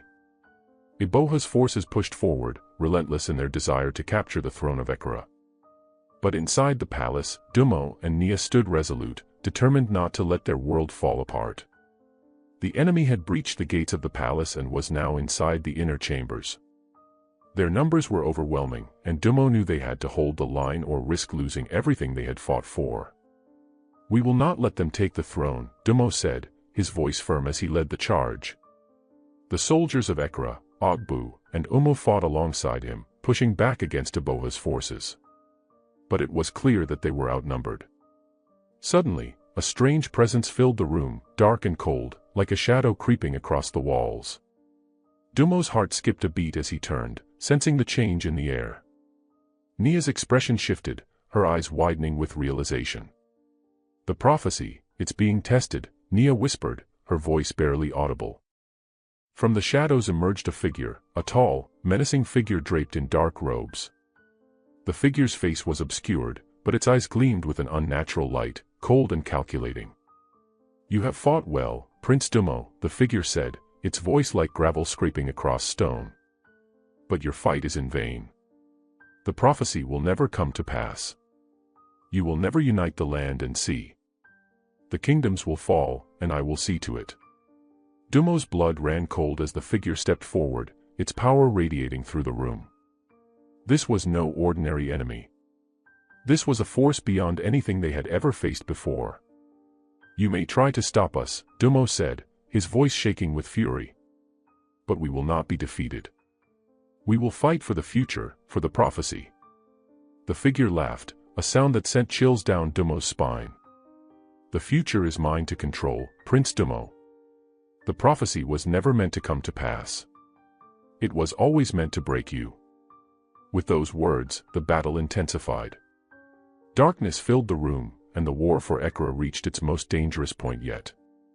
The figure in the dark robes stood towering before Dummo and Nia, its presence suffocating. The cold air seemed to freeze everything in the palace, every breath, every movement. The warriors around them faltered, their weapons suddenly heavy in their hands. The figure exuded an aura of power that sent shivers through their bones. Dummo stepped forward, his heart hammering in his chest. He had faced many enemies, but this was different. This was not just a battle for land, this was a fight for the very future of Ekra, Ogbu, and Ummo. It was a battle for hope itself. His eyes narrowed, and he gripped his sword tightly. "Who are you?" Dummo demanded, his voice steady despite the fear clawing at his insides. The shadowed figure chuckled darkly, its voice like the sound of thunder in a distant storm. "You do not recognize me, Prince Dummo. I am the one who has watched over this land for centuries, the one who has seen the rise and fall of kingdoms. I have seen your prophecy unfold from the very beginning." Nia's breath caught in her throat. You are the one who sought to stop us from the start." The figure's laugh deepened, but there was no humor in it. "Indeed, I have been the hidden hand behind the chaos you face. You think your union with the sea will bring prosperity, that your child will change everything. But it will not. The prophecy was never meant to be fulfilled. Your child will not bring peace, but destruction." Dummo's mind raced. "No. The prophecy has always been clear. The union of land and sea will bring prosperity, and the child born of that union will unite both worlds." The shadowed figure stepped closer, its presence darkening the very air. "That is what the prophecy says. But what you do not understand, Prince Dummo, is that the prophecy was twisted long ago. It was not meant to bring peace, but to bind you, to make you vulnerable. Your union with Nia was no coincidence. I made sure of it. Your child was never destined to unite the kingdoms, your child will bring them to ruin. You have played right into my hands." Dummo felt a cold wave wash over him, his sword now feeling like nothing more than a fragile twig in his grasp.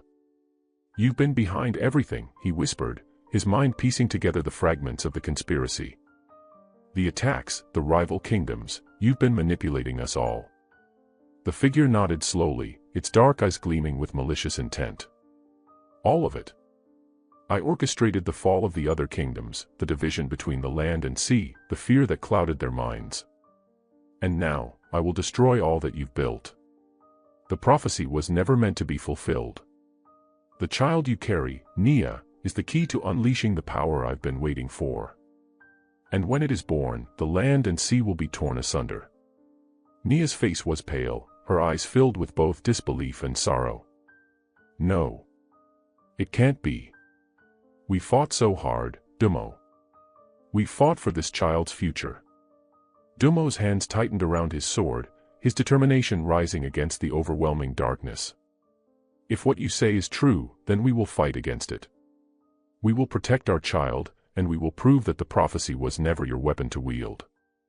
The figure sneered. "You think you can stop me?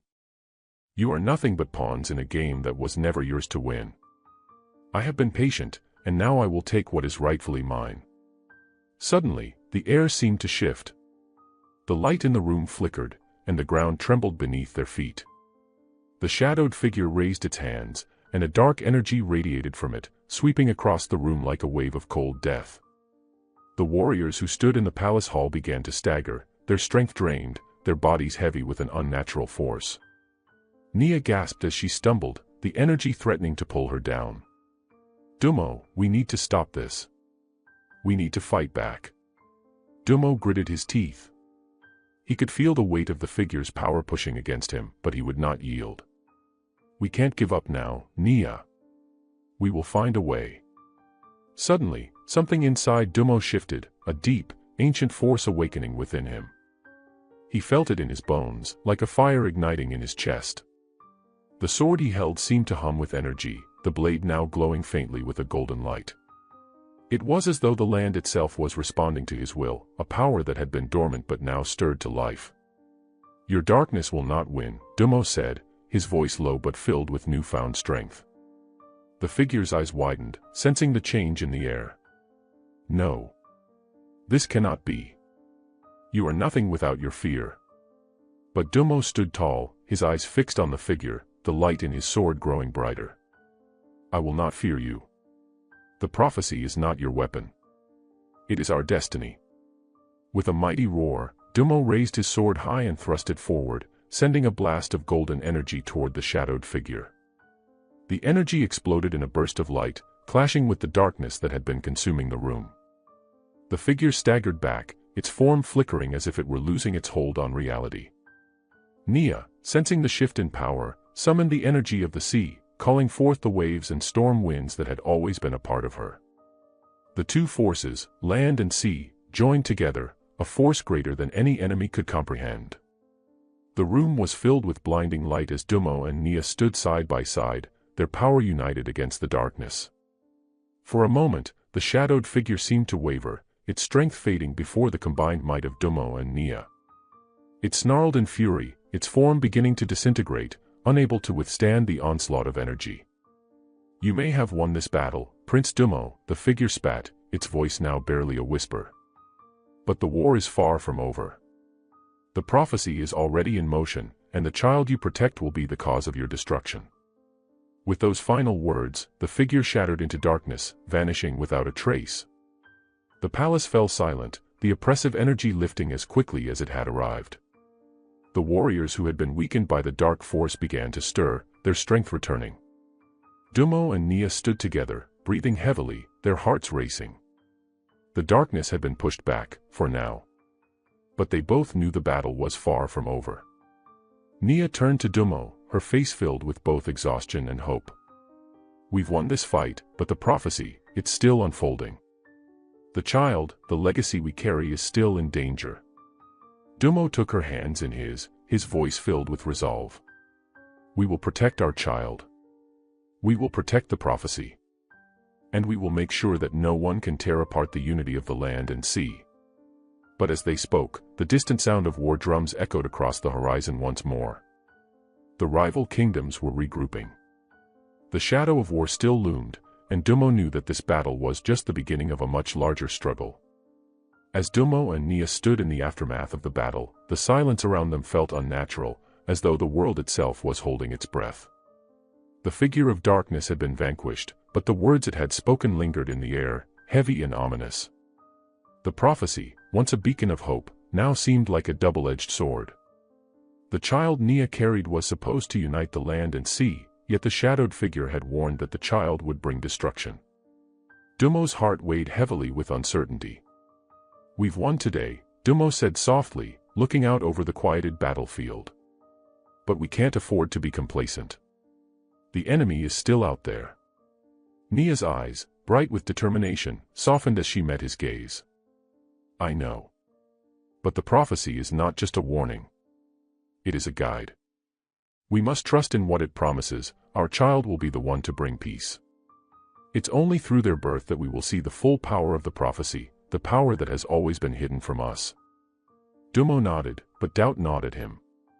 He had never believed in prophecies before. He had fought for what he knew was right, for the survival of his people and the love he had for Nia. But now, it felt as if a greater force was at play, one that none of them could fully understand. "You're right," Dummo said, trying to shake off the unease. "We must protect our child, Nia. The child's birth is the key, but we also need to prepare for what is coming. As the hours passed, the palace was alive with movement. The soldiers who had fought bravely to defend Ekra were now tending to their wounds, and the royal advisors were already making plans for the next steps. Queen Iphioma had sent out messengers to rally the remaining forces from the other villages, preparing for the inevitable continuation of the war. Dumo knew that Ekra was in the eye of a storm, calm for now, but soon to be swept up in chaos once again. Night had fallen by the time Dumo and Nia returned to the royal chambers. The weight of the day's events hung heavily between them. Nia rested her hand gently on her growing belly, her expression soft, but deep with worry. Dumo could feel the tremors of tension in the air. Something was coming. He didn't know what it was, but he could sense that it was more dangerous than anything they had yet faced. "How do we move forward?" Nia asked, her voice tired but strong. "If the prophecy is a guide, then how do we unlock its true meaning? How do we protect our child?" Dumo took her hand in his heart aching as he gazed at her. She was not just carrying their child, she was carrying the weight of the future of two worlds. He had never felt so powerless, yet so determined at the same time. The shadowy figure's words echoed in his mind, casting a dark cloud over everything. "We'll seek answers," Dumo said firmly. "There must be someone who understands the prophecy fully, someone who can help us unlock its meaning. We'll find a way to make sure our child's birth doesn't bring about destruction. We'll find a way to fulfill the prophecy, together." Nia looked up at him, her eyes filled with trust. "I believe in us, Dumo. I believe in you." Just then, a soft knock at the door interrupted their moment. Dumo turned to see one of the royal messengers enter the room, his face grim. "My prince, my lady," the messenger said, bowing low. "There is urgent news. The rival kingdoms of Iboha and Jaba are gathering at the borders of Ekara. It seems they've allied, and they are preparing to strike with all their might." Dumo's heart sank. "How long until they arrive?" "Within 2 days, my lord," the messenger replied. "They are coming in full force. We must act quickly." Nia stood up, her eyes sharp with determination. "Then we will prepare.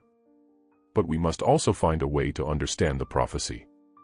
If our child is truly the key to the future, we need to ensure they are protected, that the prophecy is not twisted against us." Dumo nodded, feeling the urgency pressing down on him. "We must strengthen our defenses.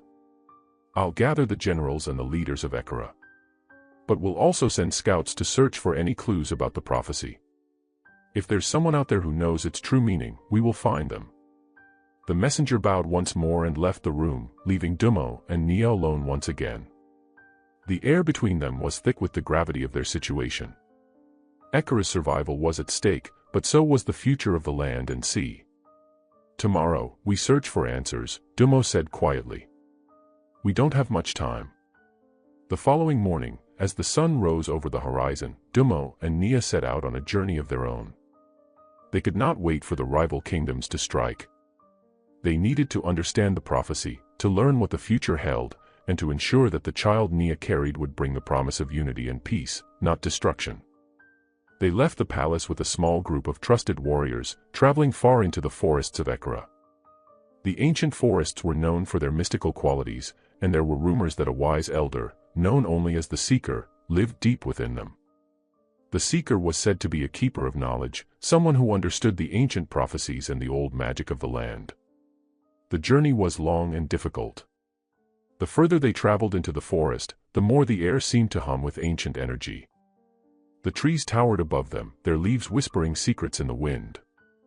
Dumo could feel something stirring deep within the earth, a connection to the past that seemed to grow stronger with each step they took. Finally, after days of traveling, they reached the heart of the forest, a sacred clearing where the Seeker was said to reside. In the center of the clearing stood a stone circle, ancient runes carved into the stones. The ground around the circle was overgrown with moss, but the air felt charged, as though the very earth was alive with magic. As they approached the stone circle, a figure emerged from the shadows, a tall, elderly woman with flowing white hair and piercing eyes. She was dressed in simple robes, but there was an air of wisdom about her, a presence that seemed to fill the clearing.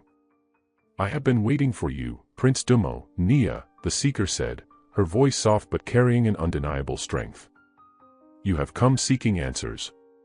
Dumo bowed respectfully. We have. We seek to understand the prophecy, to protect our child and fulfill its true purpose. We need your guidance.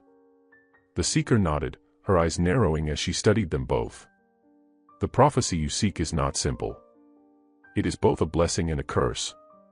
It is the key to both creation and destruction. You must tread carefully, for not all truths are easy to bear. Nia stepped forward, her heart racing. Please, we need to know what will happen. What must we do to ensure our child's future, to unite the land and sea? The Seeker's gaze softened, and she gestured for them to sit. I will tell you what I know, but be prepared. The path ahead will not be easy, and you may not like all that you learn. Dumo and Nia exchanged a glance, then sat on the moss-covered ground, ready to hear the truth. The Seeker motioned for Dumo and Nia to sit before her, her ancient eyes still filled with a deep knowing. The air around them seemed to still, the once distant sounds of birds and rustling leaves falling silent as if nature itself was listening. The Seeker's gaze rested on them both, then turned toward the stone circle behind her. Her voice was low, but clear, and carried the weight of ancient wisdom. Your journey, Prince Dumo, Nia, is not one of choice, but of destiny. The prophecy you speak of was not written in any one book, nor was it passed down in the traditional ways of the kingdom. It is older than your people, older than the kingdoms themselves. It is older than the land and the sea. Dumo's brow furrowed. Older than the land and sea. But how is that possible? The kingdoms of Ekara and Umma have existed for centuries. The prophecy is part of our history. The Seeker nodded slowly. The kingdoms you know are young compared to the great cycle of the world. Long before Ekara or Umma were born, there were other lands, other peoples, and other gods. The prophecy you seek was created at a time when the gods themselves walked the earth, when the ocean and the land were not separate but intertwined in harmony. Nia leaned in, her voice trembling slightly. You mean, the prophecy wasn't just for Ekara and Umma? It's for all the lands. Yes, the Seeker replied. And no.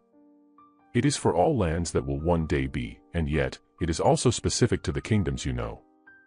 The prophecy is a bridge, a link between what was, what is, and what could be. It is tied to your child, Dumo, and Nia. The union between land and sea, the merging of two worlds so different yet intertwined, was always meant to happen. Your child, born from both worlds, will unlock what is hidden, both the destruction and the salvation of the earth and sea. Dumo's heart pounded in his chest as he tried to understand. You said destruction and salvation. Which is true? The Seeker sighed, her eyes deep with sorrow. Both.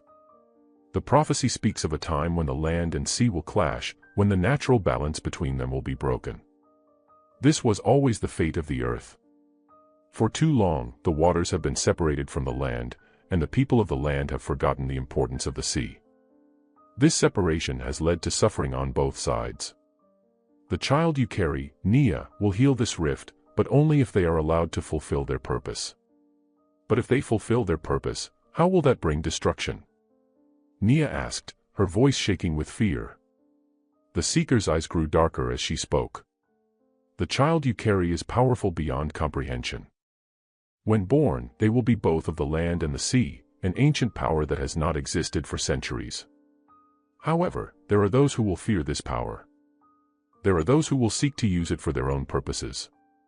This child, your child, will be the key to a war that could either unite or destroy both worlds. The prophecy cannot be ignored. Your child will be hunted by those who fear what they do not understand, and they will be manipulated by those who seek to use their power for control. Dumo felt a chill run through him. So, our child will be seen as a weapon. The Seeker nodded gravely.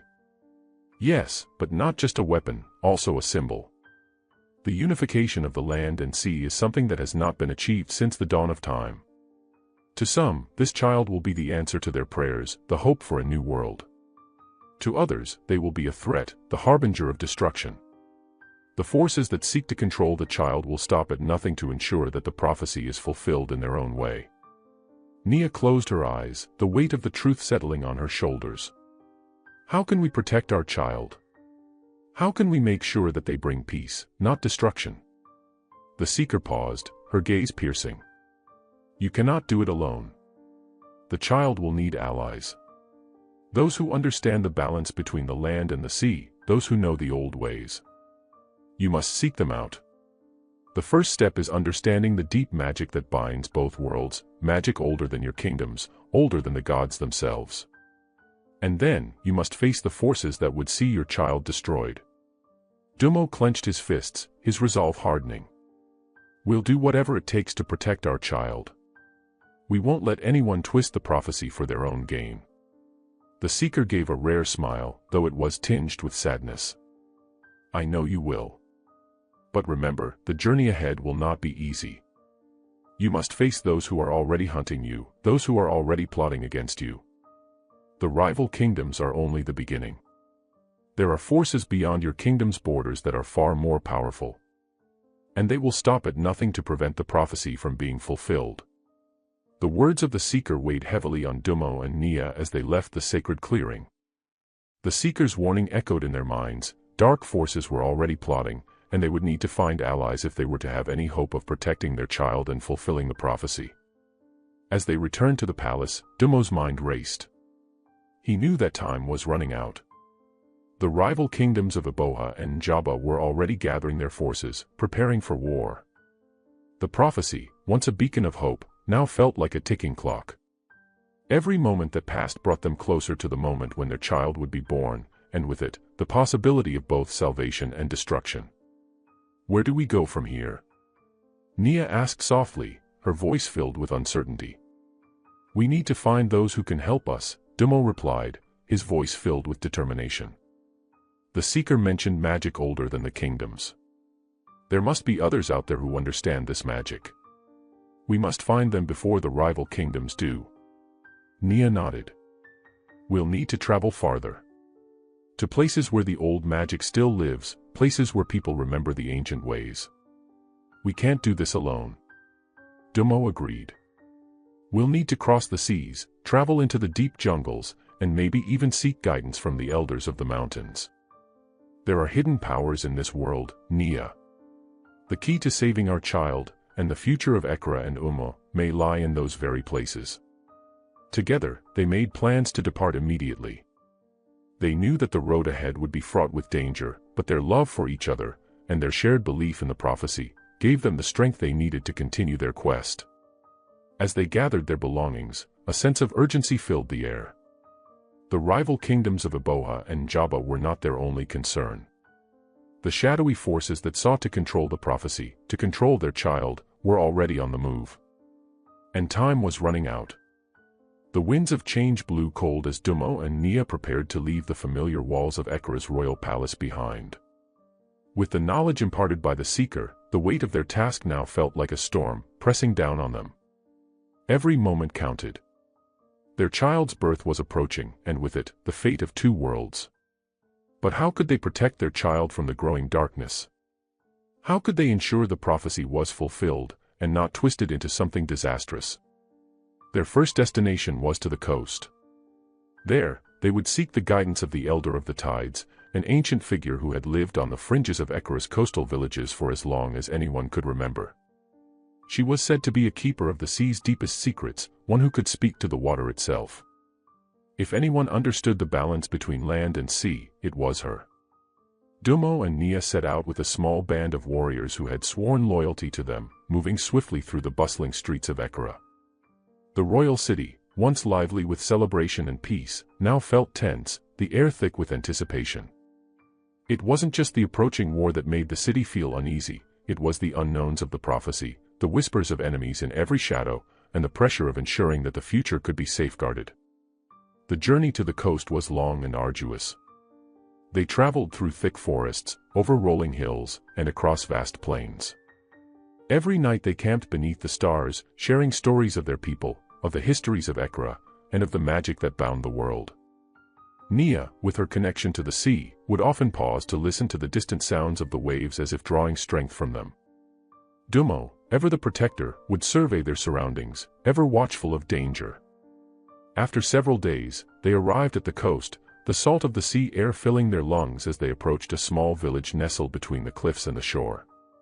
The sea was calm here, its waves gentle, though Dummo could feel an undercurrent of something deeper, something older, beneath the surface. In the heart of the village, an old woman awaited them. She had silver hair, braided with seaweed and shells, and her skin was weathered by time, her eyes as blue as the deep ocean. She stood tall, her presence commanding yet calming, and when she saw Dummo and Nia, a knowing smile spread across her face. "Welcome, Prince Dummo," Nia, the elder of the tides, greeted them. Her voice was low, like the distant rumble of thunder. "I've been expecting you."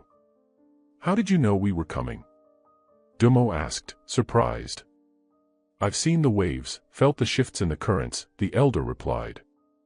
"The sea speaks to those who listen closely. It has been whispering of your journey for some time." Dummo and Nia exchanged a glance, their hearts both lightened and burdened by the elder's words. She stepped forward and motioned for them to sit by a small fire that had been lit in the center of the village. The villagers, a quiet and humble people, gave them space, though their eyes watched them with curiosity and reverence. "You seek knowledge of the prophecy," the elder said once they were seated. "The sea has told me of it. The child you carry, Nia, is not simply a child of prophecy. They are the key to the balance that the world has lost. The land and sea are two halves of the same whole, and your child is the one destined to reunite them." Nia's heart raced. "But the prophecy also speaks of destruction. How can the child bring both salvation and ruin?" The elder's expression grew solemn. "The prophecy was never meant to be fully understood, not by mere mortals. It is a force beyond even the gods. But it is true that when your child is born, both worlds will be tested.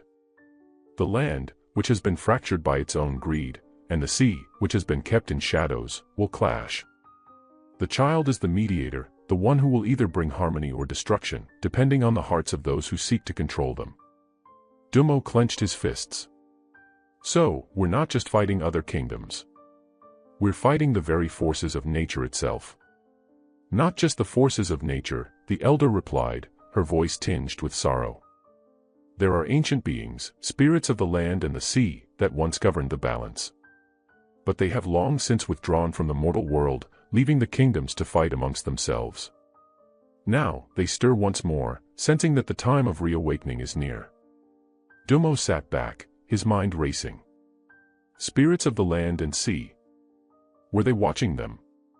Were they the true force behind the conflict that had already begun to tear at Ekara's seams? "Where can we find these spirits?" Nia asked, her voice a mix of determination and uncertainty. "They are not so easily found," the elder said, her eyes darkening. "They dwell in places where the land and sea meet in perfect harmony. The caves beneath the sacred mountain of Eba, the hidden grottos beneath the waves near the island of Zama, the ancient forests where the trees sing songs of old. You will need to find these places and earn their favor. But be warned, some spirits will seek to guide you, and others will try to destroy you. The balance must be restored, but only if the child can survive long enough to make the choice." The elder's warning about the spirits left an unsettling feeling in Dummo and Nia's hearts. Their journey was not just one of finding allies or protecting their child, it was now a quest for something much greater, something that tied the very essence of land and sea together. "The path ahead is fraught with danger," the elder said, her voice soft but firm. "You must trust in each other, in the love you share, and in the power of the child you carry. But be careful. You are not the only one seeking the spirit's favor. There are those who would use them for their own purposes." Nia nodded, her resolve hardening. "We will find the balance. We will make sure the prophecy is fulfilled as it was meant to be." "Then you must leave at once," the elder said. "The spirits have already begun to stir, and the rival kingdoms are not the only ones searching for you. Time is of the essence." With a final, knowing look from the elder, Dummo and Nia boarded a small boat, their warriors ready to set sail to the island of Zama, the first place where they might seek the ancient spirits of the sea. The winds were strong, pushing them toward their destiny, but even as they sailed farther from Ekara, Dummo felt the weight of the prophecy on his shoulders. The sea, once calm and peaceful, now seemed to stir with a strange energy, as if something deep within its depths was calling to them. The journey was just beginning. The path ahead would lead them to the heart of the storm, and they would either emerge victorious or be lost to the tides forever. The boat rocked gently against the rising waves as Dumo and Nia sat side by side, their eyes fixed on the horizon. The sun was setting, casting an orange glow across the water, and for a brief moment, the world seemed peaceful. Yet, in the air hung a thick tension, an undercurrent of something hidden just below the surface. Dumo could feel it in the salty breeze, Nia could hear it in the distant calls of the seabirds. They were headed into the unknown, toward an island that was said to hold the answers to their questions, and perhaps the key to their survival.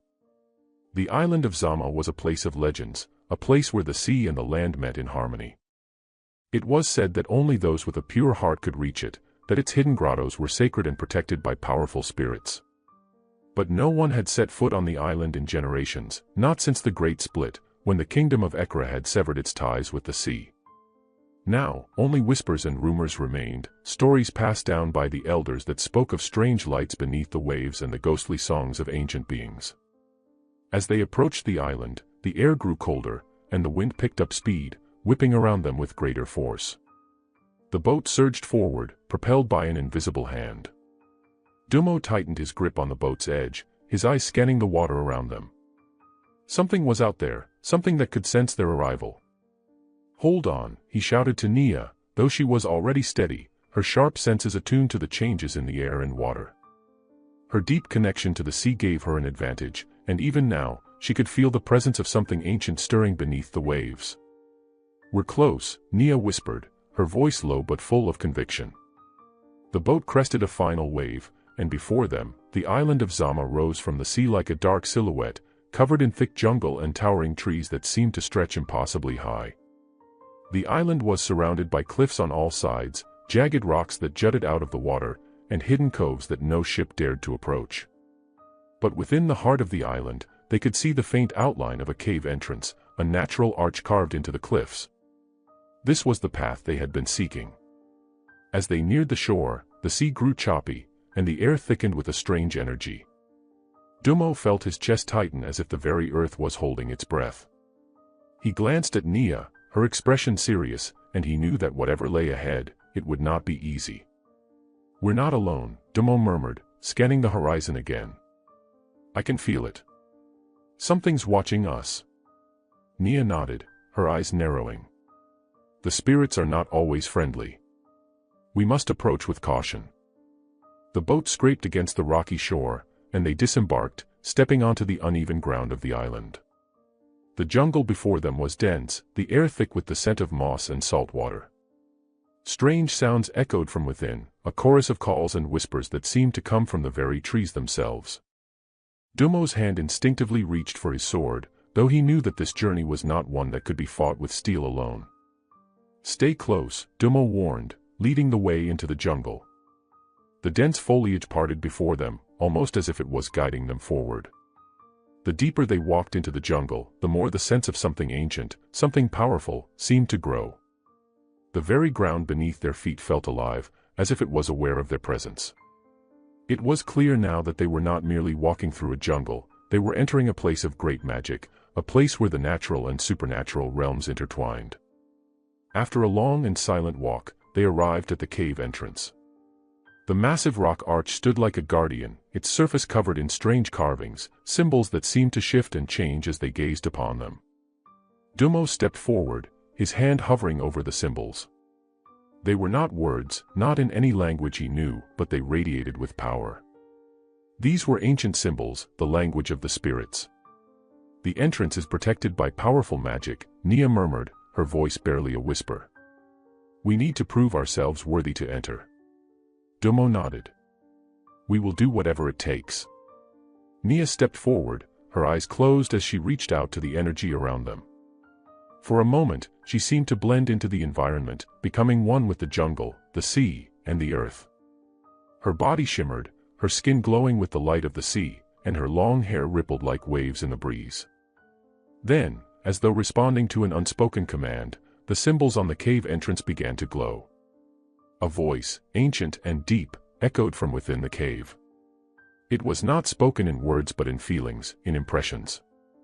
The voice filled their minds, bringing a sense of calm, of ancient wisdom. "Why do you seek the spirits?" the voice asked. "We seek the balance between land and sea," Nia replied, her voice steady. "We seek to protect the child we carry, for they are the key to the prophecy, a prophecy that can either save or destroy both our worlds." "The child is both a gift and a curse," the voice intoned, the words heavy with meaning. "Only the pure of heart may walk the path of the child.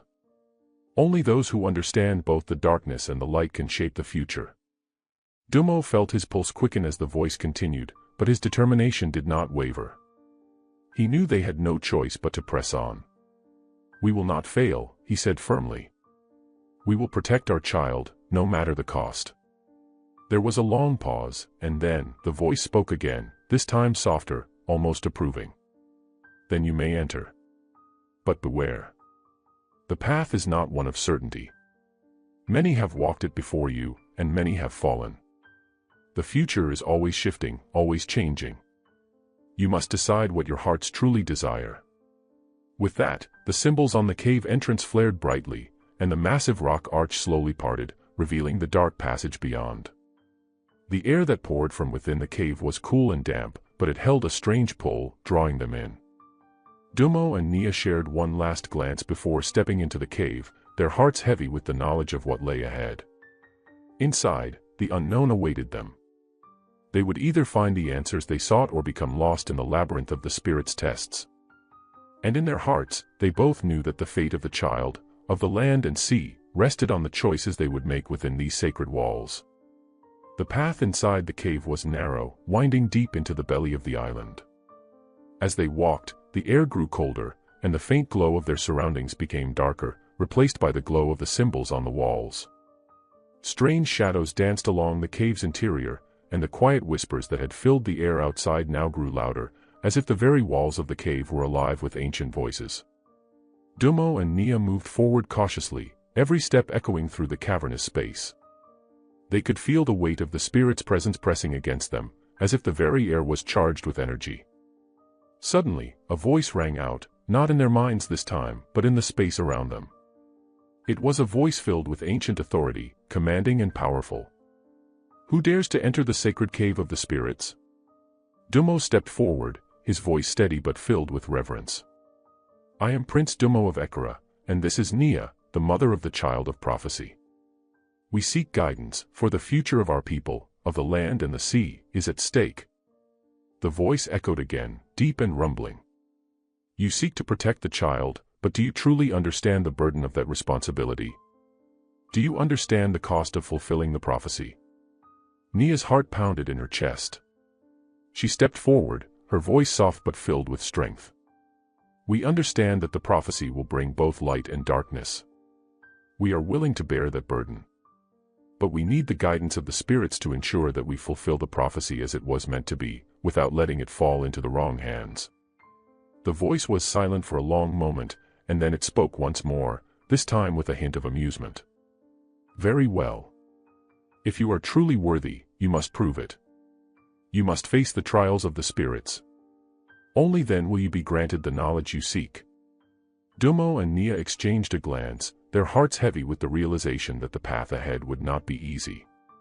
The trials of the spirits were legendary, few had survived them, and even fewer had emerged with their minds and hearts intact. But they had no choice. They had to face the trials. Their child's future, and the future of both the land and sea, depended on it. The cave seemed to stretch on endlessly, its walls adorned with strange symbols that pulsed in time with Dummo and Nia's heartbeat. Every step they took was met with the quiet echo of their own footsteps, but around them, the air hummed with the presence of ancient forces. It was as though the very earth beneath their feet was watching them, listening to their thoughts. As they moved deeper into the cave, the temperature dropped further. A cold mist began to form around them, swirling like smoke, and the shadows seemed to grow longer and more alive. Dummo could feel an oppressive weight bearing down on him, and he knew that they were being tested already, even if the trials had yet to begin. The voice they had heard earlier, deep, ancient, and commanding, sounded again, this time from every direction at once, reverberating through the walls of the cave. It was as if the very stone was speaking to them, guiding them, or perhaps pushing them forward, testing their resolve. The first trial begins now, the voice boomed, and it is a trial of the mind. You will face visions of the past, present, and future. Only those who can see clearly, who can separate illusion from truth, will succeed. Dumo and Nia looked at each other. They had heard stories of such trials, visions that could drive even the strongest warriors mad, tests that twisted the mind and soul. But they were not afraid. They had faced too many battles together, had been through too much, to let something as intangible as a vision break them. The mist thickened around them, blurring their vision, and the shadows of the cave seemed to stretch and writhe. Suddenly, the world around them shifted. The ground beneath their feet disappeared, and they found themselves standing on the edge of a vast, rolling sea. The wind howled through the air, and the waves crashed violently against a rocky shore. The sky above them was dark, filled with swirling clouds and flashes of lightning. Dumo's heart raced as he realized that the scene was not real, it was a vision, a test of his perception. But the vision was so vivid, so lifelike, that it was hard to tell where the illusion ended and reality began. "Nia," he shouted over the roar of the wind, his voice barely carrying over the storm. "Stay close." Nia nodded, her eyes locked on him. "I'm here, Dumo." Suddenly, a figure appeared in the distance, a tall man cloaked in black, standing alone on the shore. Dumo could feel an immediate sense of danger radiating from him. His instincts screamed that this was no ordinary person. The figure turned toward them, and Dumo's blood ran cold as he saw the face beneath the hood. It was a face he knew well, his own. "Dumo." Nia gasped, stepping back in shock. "Is that you?" It was impossible. The figure before them looked exactly like Dumo, down to the smallest detail, the same dark eyes, the same strong jaw, the same noble features. But there was something different about him. A darkness in his gaze, a malevolence that Dumo had never known. The vision of himself raised a hand, and the sky above them crackled with dark energy. The sea surged, and waves rose higher, crashing with increasing fury. "Do you see it now?" the dark Dumo asked, his voice a distorted echo of Dumo's own. "This is the path you are walking. The choices you make will lead to destruction, to war. You cannot save both the land and the sea. The child you carry will be the death of you all." Dumo's heart clenched, but he stood tall, his voice steady. "This is not real. This is a lie." The dark Dumo smiled, but there was no warmth in it, only coldness and hatred. "Is it a lie? You cannot escape your fate. You cannot outrun the darkness that follows you. The prophecy is doomed from the start. You cannot save the child, and you cannot save yourself." Dumo's eyes burned with anger, but he knew that this was not the time for rage. This was a test, a trial to see if he could maintain his clarity. He had to trust his instincts, to trust in the love he and Nia shared. They were stronger than this illusion. He turned to Nia, his eyes locked with hers. "This vision is not the truth," he said firmly. "We will not let fear dictate our future. We will face whatever comes together." Nia nodded, her eyes filled with the same determination. She reached out to him, and together, they faced the dark vision. "Disappear," Dumo shouted, raising his hand. "You are nothing more than a shadow." With a mighty roar, the dark figure vanished into the storm, and the sea calmed. The winds died down, and the sky cleared, returning to the calm, peaceful scene that had been there before. The trial had ended. The voice of the spirits echoed once more, sounding amused, yet approving. "You have passed the first trial. But be warned, the path ahead will not be easy. The trials are not over, and the next one will test your very souls." Dumo and Nia took a moment to catch their breath. The weight of the vision lingered in their minds, but they knew they had passed the first test. They had stood firm in the face of fear and doubt, and they had emerged victorious. The cave around them began to shift again, the walls narrowing and twisting as though the very stone was alive. The light dimmed, and the air grew thick with the scent of earth and water. "This next trial," Nia said, her voice steady but filled with a quiet dread, "will be one of the heart, won't it?" Dumo nodded, his eyes narrowing. "Yes. The trials of the spirit. As they walked deeper into the cave, the air seemed to grow even heavier, as though they were being drawn toward something ancient, something powerful. The very earth beneath their feet pulsed with energy, and Dummo could feel it. This was a place of great power, a place where the spirits of the land and sea had once communed. Ahead of them, a soft light began to glow from within the darkness, and they stepped forward, ready for whatever came next. The soft light ahead of them grew brighter as they walked, casting long shadows on the walls of the cave. It felt as though the cave itself was alive, shifting and breathing with every step they took. The air was thick with anticipation, the silence heavy with the weight of their journey. As they reached the source of the light, they saw before them a large chamber, its walls adorned with intricate carvings of ancient symbols. At the center of the chamber was a pool of water, its surface perfectly still, reflecting the faint glow that filled the room. But it wasn't the beauty of the scene that caught Dummo's attention. It was the figure standing beside the pool. A woman, cloaked in white, her face hidden beneath a veil. She stood tall, her posture regal, yet there was an air of sorrow around her. "You have come," the woman said, her voice soft, almost mournful. Dummo and Nia stepped forward, their hearts racing. "Who are you?" Dummo asked, his voice tense with curiosity and caution. The woman slowly raised her veil, revealing a face that was both familiar and strange. She had the same dark eyes as Nia, the same features, yet there was something ethereal about her, something that marked her as more than human. "I am the spirit of the sea," she said, her voice echoing in the chamber. "And I am the one who will test your heart." Nia stepped forward, her voice trembling. "What do you want from us?" The spirit's gaze softened, and she extended her hand toward the pool. "The trial of the heart is one of sacrifice," she said, her voice quiet yet heavy with meaning. "You must choose between your love for each other and the future of your child. Only by making the ultimate sacrifice will you prove your worth." Dummo and Nia exchanged a look, their hearts heavy with the weight of the decision that lay before them. The spirit's words hung in the air, echoing in their minds. Sacrifice. What did that mean? The air in the chamber felt thick, almost suffocating, as Dummo and Nia stood in front of the spirit of the sea. The words she spoke reverberated through the space, hanging heavily in their hearts. "You must choose between your love for each other and the future of your child," the spirit had said. "Only by making the ultimate sacrifice will you prove your worth." Dummo felt as though the ground beneath him had shifted, as though the world itself was testing him.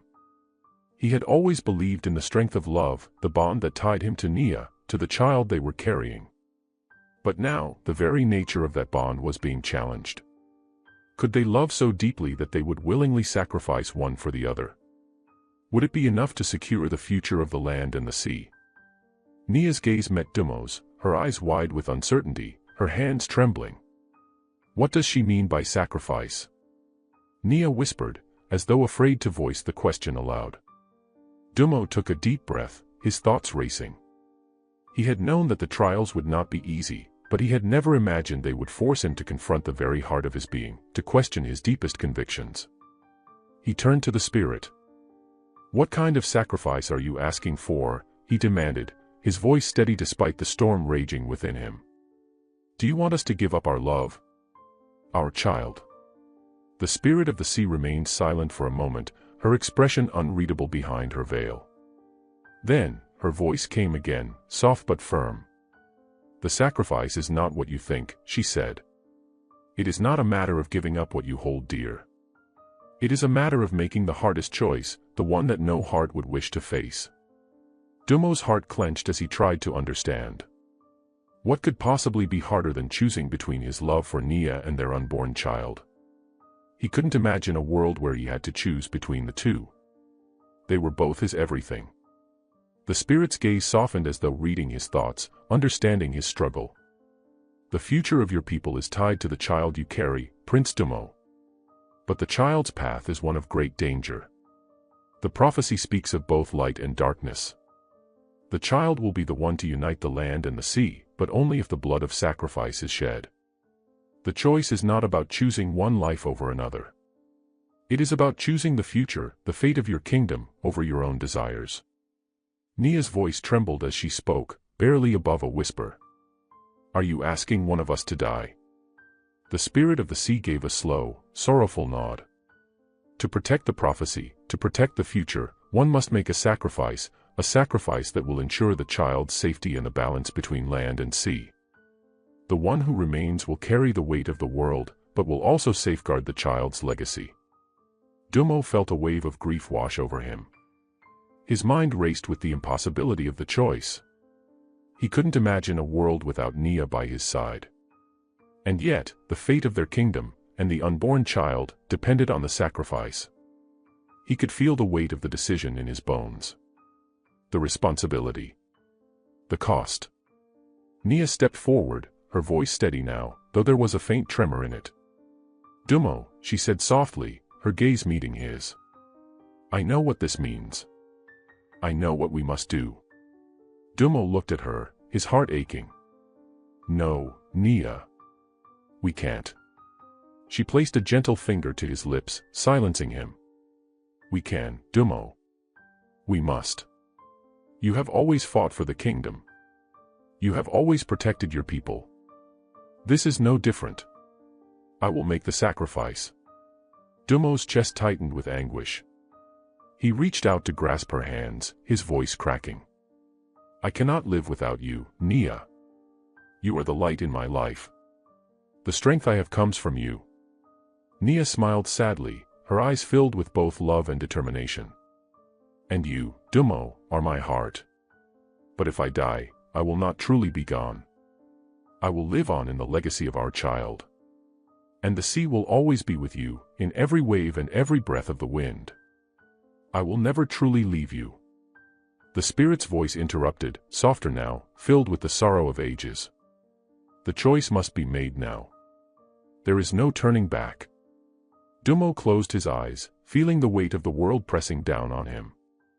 He had always known that he was born for something greater than himself, that his role as prince was not just about ruling but about sacrificing for the good of his people. But he had never imagined that the price would be so high. He could feel the tears welling up in his eyes, but he held them back, refusing to let them fall. He had to be strong. For Nia. For their child. For the future. He turned to the spirit. "We accept the trial," he said, his voice filled with determination. "Nia will make the sacrifice, but we will ensure the prophecy is fulfilled. The future of our kingdom depends on it." Nia looked at Dummo, her eyes filled with love and sadness. "It's the only way, Dummo. The child will be our legacy. The world will remember us, our sacrifice." With a final, heart-wrenching embrace, Nia stepped toward the pool of water. The light around them began to glow brighter, and the air seemed to shimmer with the power of the sea itself.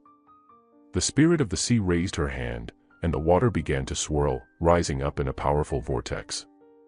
Dummo watched in silence, his heart breaking as Nia slowly sank into the water. The light around her grew blinding, and for a moment, he couldn't see her at all. The vortex calmed, and when the water stilled, Nia was gone. The chamber was silent, save for the distant sound of waves crashing against the shore. Dummo stood frozen, the weight of the sacrifice crushing him. He had lost Nia, but in doing so, he had ensured the future of their child, of their kingdom. But the grief was overwhelming. His love, his heart, gone. And now, he was alone. The spirit of the sea watched him silently, her face unreadable. "The child will carry both your blood and hers," she said softly. "The prophecy is fulfilled. The balance between land and sea is restored. But the path ahead will still be fraught with danger. The future is not set in stone. You must protect the child, Prince Dummo. Protect the legacy." Dummo nodded, his heart heavy with the weight of his responsibility. He had lost everything to save the future, but he would not let that sacrifice be in vain. He would protect the child. He would protect the legacy of Nia. As he turned and walked toward the cave exit, the spirit's voice echoed one last time, filled with the solemnity of the ages. "The future is in your hands now, Prince Dummo. What will you do with it?" Dummo stood at the mouth of the cave, the cool sea breeze brushing against his face. The island's jungle stretched out before him, the shadows long as the sun dipped low in the sky. His heart was heavy with grief, but the weight of the prophecy, the responsibility of the child, remained ever present in his mind. His journey had taken him to places he never imagined, through trials of the mind, the heart, and now, the spirit. He had lost the one person who had been his strength, his love. But he still had a purpose. He still had the child. The legacy. He turned his gaze toward the horizon, where the sky met the sea. There were still many battles ahead, many dangers yet to be faced. The rival kingdoms, the forces that sought to destroy everything he had worked for, he would not rest until they were defeated. But for now, Dummo made a vow to himself. He would carry Nia's memory with him always. And he would protect their child, no matter the cost. The winds howled around him, but Dummo stood tall. His heart was broken, but his resolve was unshaken. The path ahead was uncertain, but he would walk it, for Nia, for their child, and for the future of the land and sea. And so, with the weight of the world on his shoulders, Prince Dummo took his first step forward into the unknown. The days following Nia's sacrifice were the heaviest of Dummo's life. The kingdom of Ekara mourned, the people unaware of the true reason behind their beloved prince's grief. But Dummo knew that the land and sea were now bound together by more than just the prophecy. There was a deeper, ancient connection that transcended love, life, and death. Still, the weight of the loss lingered, like a cloud that would never lift. The child was now the sole hope of the future. Dummo couldn't afford to let the fragile life within Nia's womb be touched by the darkness that threatened them. But as the sun set each night, Dummo could feel the threat growing stronger. Rumors swirled through the markets and villages of Ekara, whispers of a kingdom to the east, a rival power that sought to claim Ekara for itself. Word had spread that the prophecy of the child, born of the union of land and sea, was more than just a blessing. To the rival kingdom, it was a danger, a force that could threaten their dominance. Dummo had already lost Nia. He could not lose the child. Yet, there was something deeper at play. The rival kingdom, known as Olaria, had been silent for years, but their sudden activity, raids on Ekara's trade routes, mysterious figures seen on the edges of the jungle, and now rumors of an army gathering, could not be ignored. It was clear they were preparing for war. Dummo, now king of Ekara in all but name, stood at the balcony of his father's palace, overlooking the ocean that had once been his kingdom's greatest protector. The sea was calm, its waves gently lapping against the shore. But in Dummo's heart, a storm raged. He knew that the rival kingdom's ambition would soon come crashing like a tidal wave. From the shadows of the palace courtyard, Dummo was not alone. His most trusted advisors and warriors had gathered to discuss the threat. Among them stood Kofi, a tall, broad-shouldered warrior with piercing brown eyes and a stern face. He had been Dummo's closest friend since childhood, the one person who had never wavered in loyalty. "My prince," Kofi spoke in his deep, rumbling voice.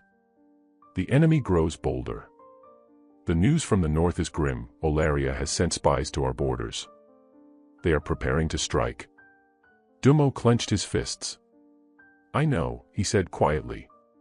"But what can we do? We have no choice but to face them head-on." Kofi shook his head. "You cannot fight them alone. The people of Ekara are weary from the last war. They are still rebuilding from the damage done to our villages. We need to find allies, Dummo. If we do not unite with other kingdoms, we will fall."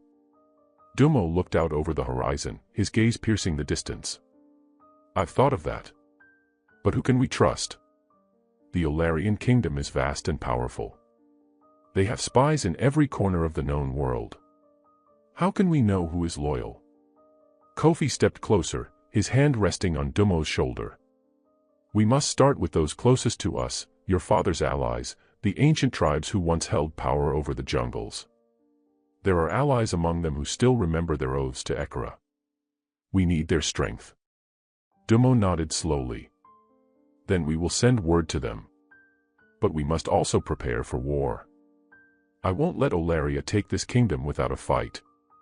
As Kofi turned to gather the other warriors, Dummo's thoughts drifted back to Nia. She had given everything to protect the legacy, to protect their unborn child. And now it was his duty to honor that sacrifice. But the child was not yet born, and the prophecy still held sway over their fates. The child was the key to the survival of Ekara, and the key to uniting the land and sea. It was the future that Dumo had to protect, no matter the cost. Dumo's journey took him to the heart of Ekara's jungles, the home of the ancient tribes that had long lived in harmony with the land. These tribes had once ruled the forests, using their deep knowledge of nature and magic to protect the kingdom. Their leaders were wise and powerful, though they had grown more isolated over the years, distancing themselves from the royal family after a long history of conflict. As Dumo and Kofi traveled through the dense foliage, the sounds of the jungle grew louder, the call of birds, the rustle of leaves, the hum of insects filling the air. The further they went, the more ancient the jungle seemed, as if the trees themselves had seen centuries of history pass by. Finally, they arrived at the heart of the jungle, where a massive tree stood, a sacred tree, its roots deep and sprawling like veins through the earth. This was the home of the elders, the spiritual leaders of the jungle tribes. The tribe's leader, an elderly woman named Amina, sat beneath the tree, her eyes closed as she communed with the spirits of the land. When Dumo and Kofi approached, she opened her eyes, and for a moment, it was as though the jungle itself had watched them arrive. "Prince Dumo," Amina said, her voice soft yet filled with authority. "The winds have whispered your name. You have come to seek the guidance of the jungle tribes." Dumo kneeled before her, his head bowed in respect. "I have come seeking your strength, Elder Amina. The kingdom of Ekara is in danger, and we need your help. Olaria moves against us. We cannot stand alone." Amina's eyes flickered with concern, but she did not speak immediately. She looked at Kofi, then back at Dumo. Finally, she spoke. "The time has come, then. The prophecy grows clearer with each passing day. We have long awaited this moment when the land and sea must unite. But the question remains, Prince Dumo, will you be able to protect the child? Will you be able to face the darkness that threatens the very foundation of this kingdom?" Dumo clenched his fists. "I will do whatever it takes. But I need your help, Elder. The Olarian forces are vast, and they will not hesitate to strike first." Amina stood, her form majestic against the backdrop of the massive tree. "We have watched the movements of Olaria. They have stirred the waters of the river, sending their spies and gathering their warriors. But we, too, have our spies, whispers in the wind and watchers in the trees. We know they are coming. And we will stand with you, Prince Dumo." Dumo felt a rush of hope. "You will help us?" Amina nodded. "We will. The tribes will rally to your cause. But know this, there is more at stake than just the kingdom. The child, born of the sea and the land, is the key to something greater. Protecting the child is your true test." Kofi stepped forward, his brow furrowed. "What do you mean? What greater thing is at stake?" Amina's eyes grew distant, as though seeing something far beyond the present. "There are forces beyond Olaria that wish to take the child, not just for the throne, but for something darker. The child will not just unite land and sea, it will have the power to reshape the world. And there are those who will stop at nothing to control that power." Dumo's heart skipped a beat. "You speak of something greater. What do you mean?" Amina's voice dropped to a whisper. "The child will either save the world, or destroy it." As the days passed, Dumo gathered his forces. The tribes, though once fragmented, came together under a single banner, the banner of Ekara. The alliance was fragile, but it was an alliance nonetheless. Together, they would face Olaria's might. Word had come that Olaria's army was already on the move, an invasion force prepared to strike before the child's birth. The time to act was now. Dumo paced the royal palace, his thoughts racing. His men were ready, but he knew that this battle would be unlike any they had fought before. Olaria's forces were well-trained, ruthless, and hungry for conquest. But they had underestimated Ekara's resolve. The fate of the kingdom, and the child, rested on his shoulders. The drums of war echoed across Ekara as the people prepared for the inevitable clash with Olaria. The sound reverberated through every village, every city, every heart that beat for the kingdom. In the distance, Dumo could hear the faint murmur of the jungle, whispers of the ancient spirits who had once protected the land. With Amina's assurance, the tribes rallied behind Dumo's cause. warriors with painted faces, cloaked in the sacred colors of the jungle, gathered at the borders. Archers, hunters, and mystics all came together, bringing their unique skills to the battlefield. But there was more than just an army preparing to fight. There was a sense of unity, a bond forged in blood, in sacrifice, and in the shared promise of protecting the child who would shape their future. The sun was setting as Dumo stood in front of his army, his heart heavy but resolute. His mind, too, was weighed down by the spirit of the prophecy, by the legacy of Nia, and by the child that grew inside her memory. The sea and the land, bound by the sacrifice of love, would soon be tested. But Dumo would not falter. His resolve was as unyielding as the mountains. Kofi, ever faithful, stood beside him, his hand resting on the hilt of his sword. The Olarian forces are getting closer, Dumo. We need to move before they find us. Dumo turned to face his friend, his eyes full of the burdens of leadership. We will fight, Kofi. We will protect the child. We will protect Ekera. Kofi met his gaze and gave a small nod. We will fight for Ekera, Prince Dumo. For Nia's legacy. For the child. With a final look at the horizon, Dumo gave the order to move. The warriors marched in formation, their footsteps a thunderous roar beneath the canopy of trees. Ekera's army was ready for battle, but their spirits were weighed down with the knowledge of the sacrifice already made. As Dumo walked through the ranks, he could feel the tension in the air thick with the smell of rain and the anticipation of bloodshed. His soldiers were ready, their faces grim but determined. And yet, in the pit of his stomach, he couldn't shake the feeling that something more than just a battle was about to unfold.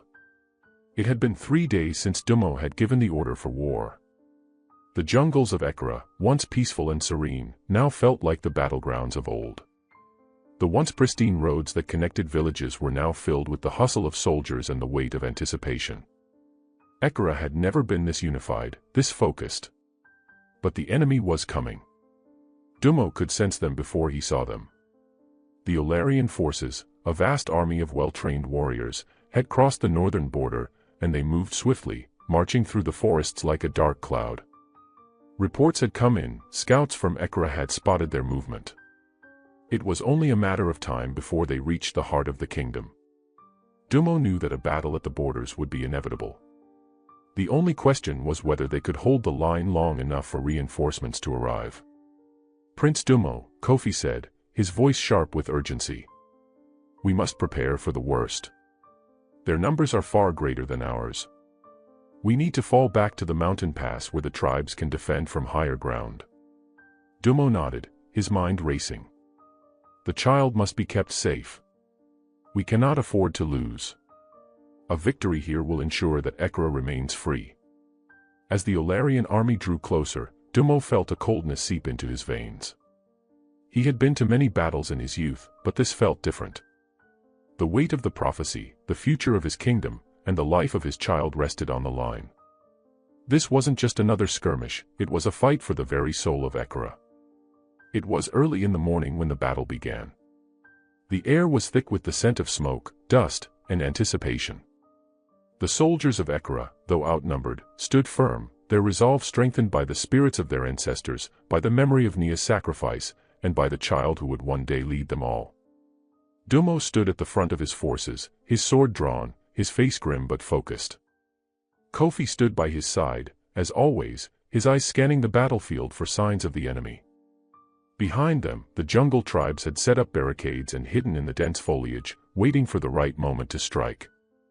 The first wave of Olarian soldiers surged forward, massive, heavily armored men with battle-hardened faces.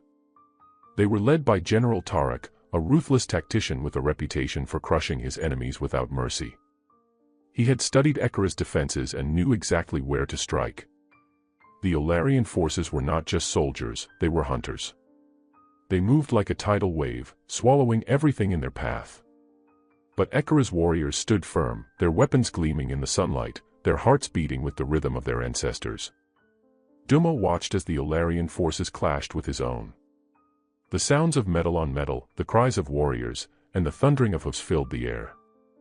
His soldiers fought with ferocity, but there were too many of the enemy. It was clear that the battle would not be won by force alone. Fall back to the mountain pass.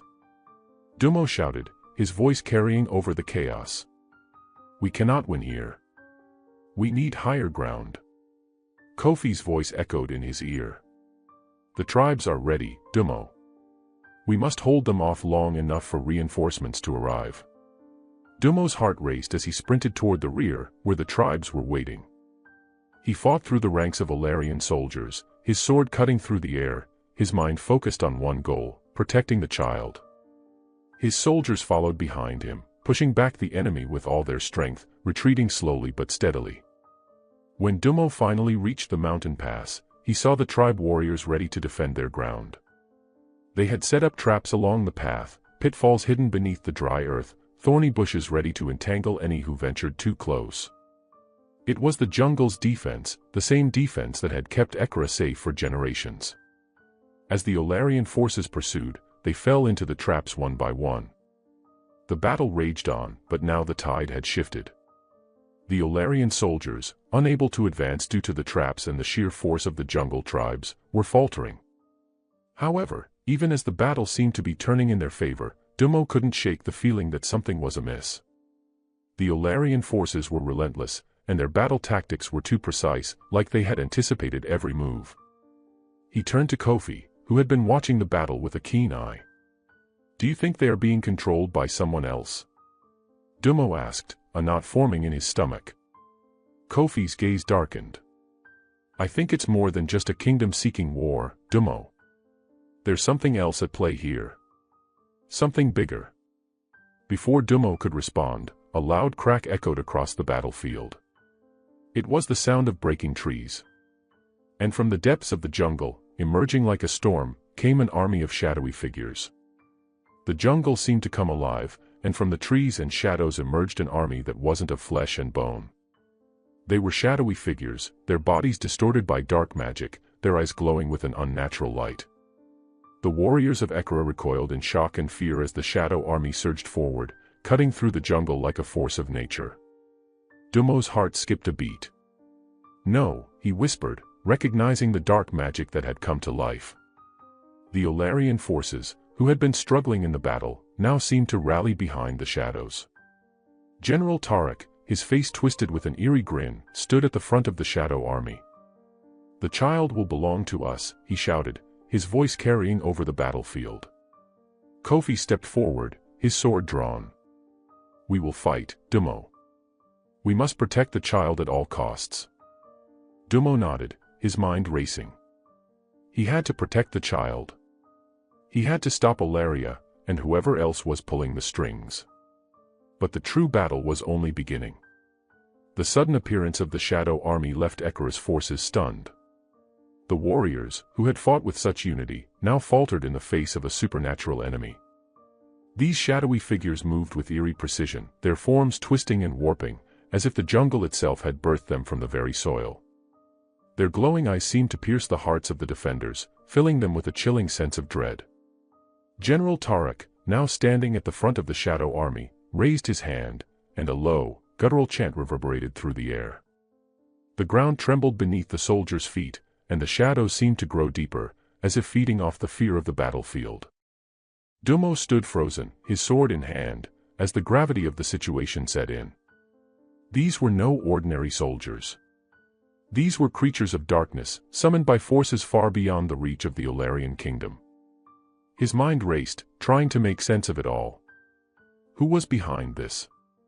Why had they come? Kofi. Dumo shouted, his voice filled with urgency. What is this? Who are they?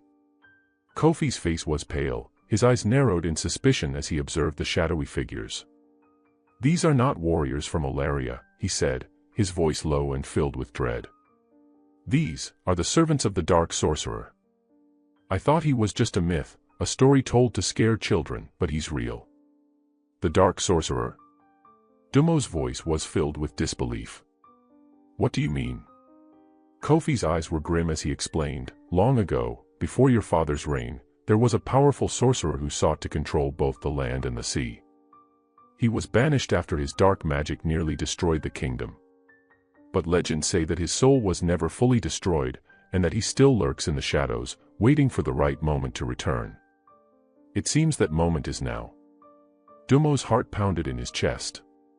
The presence of the dark sorcerer meant more than just a battle for the throne, it meant the very survival of Ekara and its people were in jeopardy. And the child, the one born from the union of land and sea, was at the center of this dark plot. Then we must stop him, Dumo said with determination. We must protect the child at all costs. With the appearance of the Shadow Army, the battlefield had become even more chaotic. The soldiers of Ekara, despite their fear, fought valiantly, but the shadow figures were unlike anything they had encountered. Each strike seemed to pass through them, leaving only a fleeting sensation of cold air. And with each passing moment, the dark magic that surrounded the sorcerers seemed to grow stronger.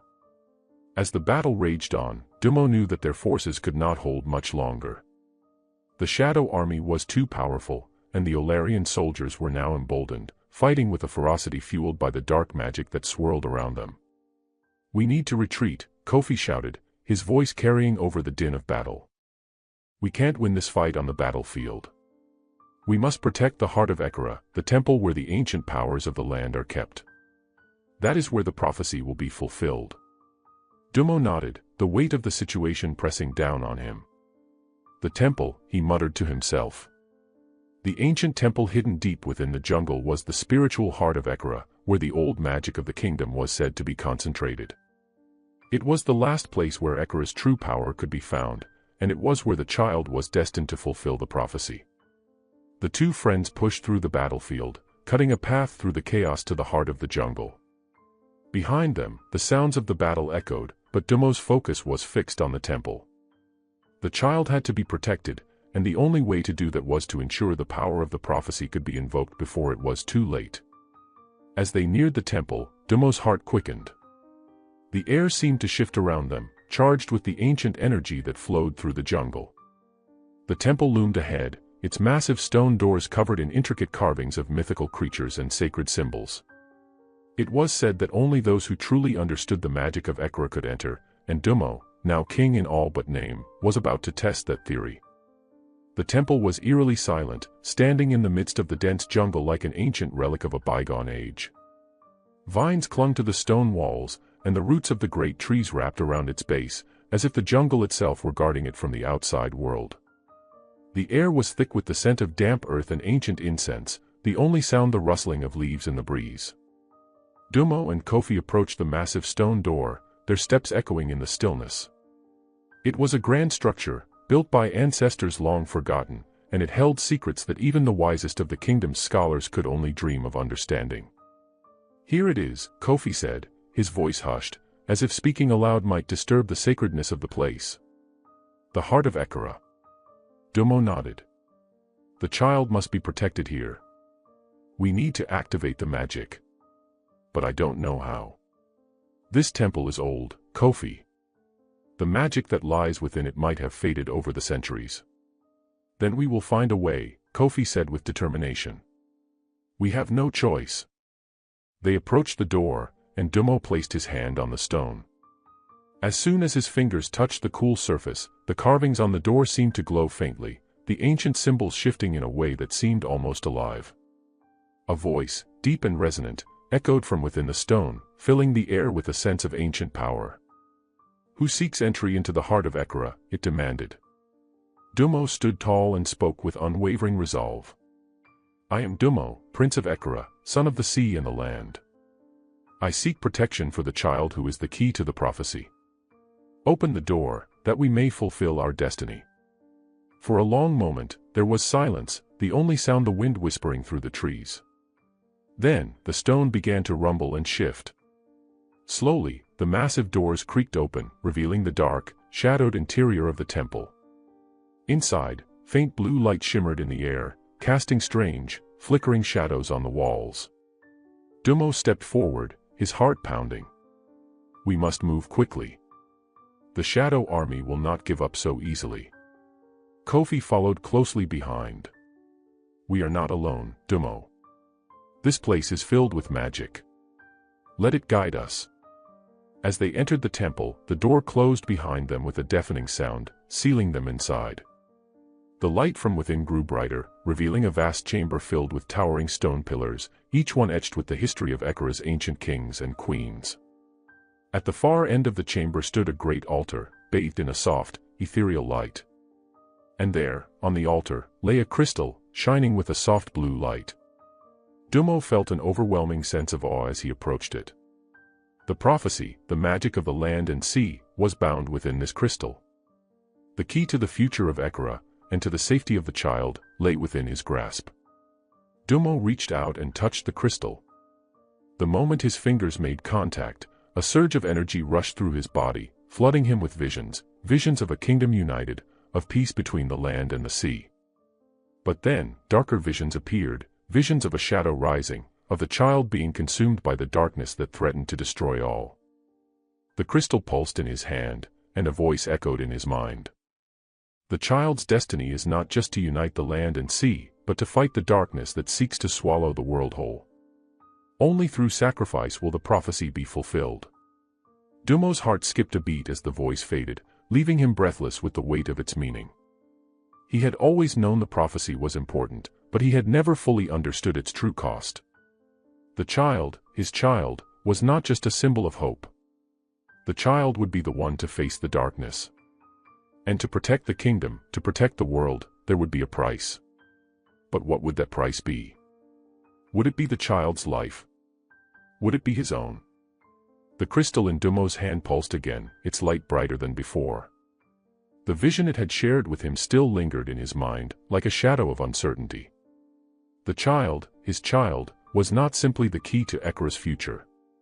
The prophecy had hinted at a sacrifice, a price that would shape the destiny of both land and sea. What kind of sacrifice could be demanded for the salvation of a kingdom? Dummo felt the weight of responsibility settle heavily on his shoulders. He was not only fighting to protect his people, but also to preserve the delicate balance between the land and the sea, the balance that his union with Nia had promised. It was a balance that had been tested and threatened by forces beyond their control. Forces that were now bearing down on them with unrelenting fury. "You saw it too, didn't you?" Kofi's voice cut through the heavy silence, breaking Dummo's reverie. Dummo turned, his hand still resting on the glowing crystal. "Yes," he whispered. "The child is more than a symbol. The prophecy is true, only through sacrifice can the darkness be vanquished." His words came out hollow, as though the very thought of what might come was too much to bear. Kofi's expression softened, his usual fierce demeanor replaced by a somber look. "What sacrifice, Dummo? What is it that you must give to fulfill the prophecy?" Dummo felt the answer deep within him, an understanding that had come with the crystal's vision. It was as though the temple itself was speaking to him, its ancient magic flowing through his veins. But he did not want to voice what he already knew. The child is the key, Kofi. But to ensure that the darkness is defeated, to ensure the prophecy's fulfillment, there will be a cost. A life must be given. Kofi shook his head in disbelief. "No, Dummo. It cannot be. You cannot lose the child, or worse, yourself." Dummo turned to his friend, his eyes filled with the same pain and fear. "It's the only way, Kofi. The darkness that follows us is not merely the Olarian kingdom, it is something much older, much more powerful. The dark sorcerer is only a puppet, a vessel for a force that threatens not just Ekara, but all of creation. The child is the only one who can stop it, but at a great cost." The weight of Dummo's words hung in the air, the reality of their situation settling in like a suffocating fog. No one, not even the strongest warriors or the most ancient of spirits, could escape the truth of the prophecy. There was no running from it, no bargaining, no trickery that could change the outcome. If they wanted to save Ekara, the land and sea would have to pay the price. Outside the temple, the battle raged on. The Olarian soldiers, under the dark influence of the sorcerer's magic, continued their relentless assault on Ekara's forces. The Shadow Army, a swirling mass of eerie, magical warriors, pushed forward with an unnatural strength, each strike from their ethereal weapons more deadly than the last. The forces of Ekara, though they fought valiantly, were being pushed back, their ranks thinning as the day wore on. Dummo knew that time was running out. Every moment that passed, more lives were lost. The people of Ekra were falling, and the child, the key to saving them all, was still vulnerable. The prophecy had not been fully revealed, but Dumo knew what needed to be done. It had always been this way. "Dumo, we must make a choice," Kofi said, pulling him from his thoughts. "The shadow army grows stronger. They will be upon us soon. If we do nothing, Ekra will fall." "I know," Dumo answered softly, his eyes not leaving the crystal. It continued to glow, filling the chamber with its unearthly light. "But the price? I cannot bear it. How can I ask anyone to make such a sacrifice?" Kofi stepped closer, his hand resting on Dumo's shoulder. "You don't have to ask anyone, Dumo. The choice is yours. But you are not alone in this. Whatever happens, we face it together." Tears stung Dumo's eyes as he met his friend's gaze. "How do you find the strength, Kofi? How do you accept the weight of the world on your shoulders and keep moving forward?" Kofi smiled softly, his eyes warm with understanding. "We carry the weight because we must. We protect what we love. That is the only way to live, Dumo. And it is the only way to honor the legacy of Nia and the love you share for her." Dumo's heart ached as he thought of Nia, the beautiful mermaid who had given everything to protect their love, to protect the future of their people. She had been the key to Ekara's survival, and now it was his turn to fulfill the prophecy. The future of his kingdom, his child, and the world rested on his shoulders. He turned back to the crystal. Its light pulsed again, almost as if it was calling to him, urging him to make the choice. To face the darkness, to protect the child, and to fulfill the prophecy. Dumo took a deep breath, his fingers tightening around the crystal. His heart was torn, and the fear of what was to come nearly overwhelmed him. But he could not stop now. The prophecy had guided him here, to this moment. And though he knew the sacrifice it required, he also understood that there was no turning back. To save his people, to protect the child, he had to make the ultimate choice. He raised the crystal above his head, and as he did, a surge of ancient energy flowed through him. The air around him crackled with magic, the very walls of the temple seeming to hum with the power of generations past. The magic was alive, alive within him, within the child, within the land and sea. "The child," Dumo whispered, as if speaking to the very essence of the prophecy. "I will protect you, no matter the cost. I swear it on my life, on the life of the sea, and on the land of Ekara." As he spoke, the ground beneath his feet trembled. The temple responded, its ancient power resonating with his words. The crystal in his hand began to glow with blinding intensity, its light casting long shadows that danced along the walls. Kofi stepped back, shielding his eyes from the radiance. "Dumo, what are you doing?" Dumo's voice was firm, resolute. "I am fulfilling the prophecy. The sacrifice is mine to make. But through this, Ekara will be saved." The air seemed to hold its breath as the magic surged around Dumo. The crystal pulsed once more, and in that moment, Dumo felt as though he was being pulled into another world. The darkness that had loomed over Ekara was now at his doorstep, and it was time for him to face it. Outside, the shadow army continued to press forward, its dark power growing stronger with every passing second. The Olarian forces had converged on Ekara's last line of defense, and the land seemed to buckle under the weight of the attack. The jungle, which had once been a sanctuary, was now a battlefield. The ancient trees groaned as though in pain, their roots torn asunder by the force of the dark magic that poured from the enemy ranks. But within the temple, a different kind of energy stirred. Dumo felt the pulse of the crystal in his hand, its light now so bright that it filled the entire chamber. His body trembled as the magic coursed through him. He could feel the prophecy unfolding, the ancient power of Ekara flowing into him like a river. The child, the key to the prophecy, was alive within him, and now he could sense its destiny unfolding before his very eyes. A voice, deep and ancient, echoed through the temple. "The prophecy is fulfilled, Prince Dumo. The sacrifice has been made." As the words rang in his ears, Dumo felt the world shift. The magic was no longer just within him. It was in the air, in the ground, in the very fabric of the universe itself. He had become a conduit for the prophecy, its power was his to wield, but the cost was immense. And as he turned, Ready to face the darkness that had followed them, he knew that the battle for Ekra, and for the future, was far from over. Dumo stood in the heart of the temple, the radiant glow of the crystal illuminating his face. His heart raced as the weight of his choices pressed down on him, but he could feel the surge of power within him, a power that was not his own, yet seemed to guide his every thought and movement. This was the prophecy unfolding, the fate of Ekra, and the child's destiny bound together in one final moment. The ground beneath him rumbled once more, and Dumo knew that the battle outside had reached its peak. He could feel the shadow army closing in on the last line of defense, and he knew that it was time. The darkness that had been gathering for centuries was now upon them, and only one thing stood between Ekra and total destruction: the child of land and sea. The prophecy had foretold that this child would be the savior, but not without sacrifice. The crystal in his hand pulsed again, as if urging him forward. He had to go now. There was no more time. "Dumo, are you sure about this?" Kofi's voice echoed in the vast temple chamber. "Once you unleash this power, there is no going back. The sacrifice will be complete." Dumo turned to face his loyal friend, his expression softening. "I've made my choice, Kofi. The prophecy is clear. The darkness must be stopped, and Ekra must survive. This is the only way. But I need you to protect the child. Take them to safety, no matter what happens." Kofi's eyes filled with concern. "I will not abandon you, Dumo.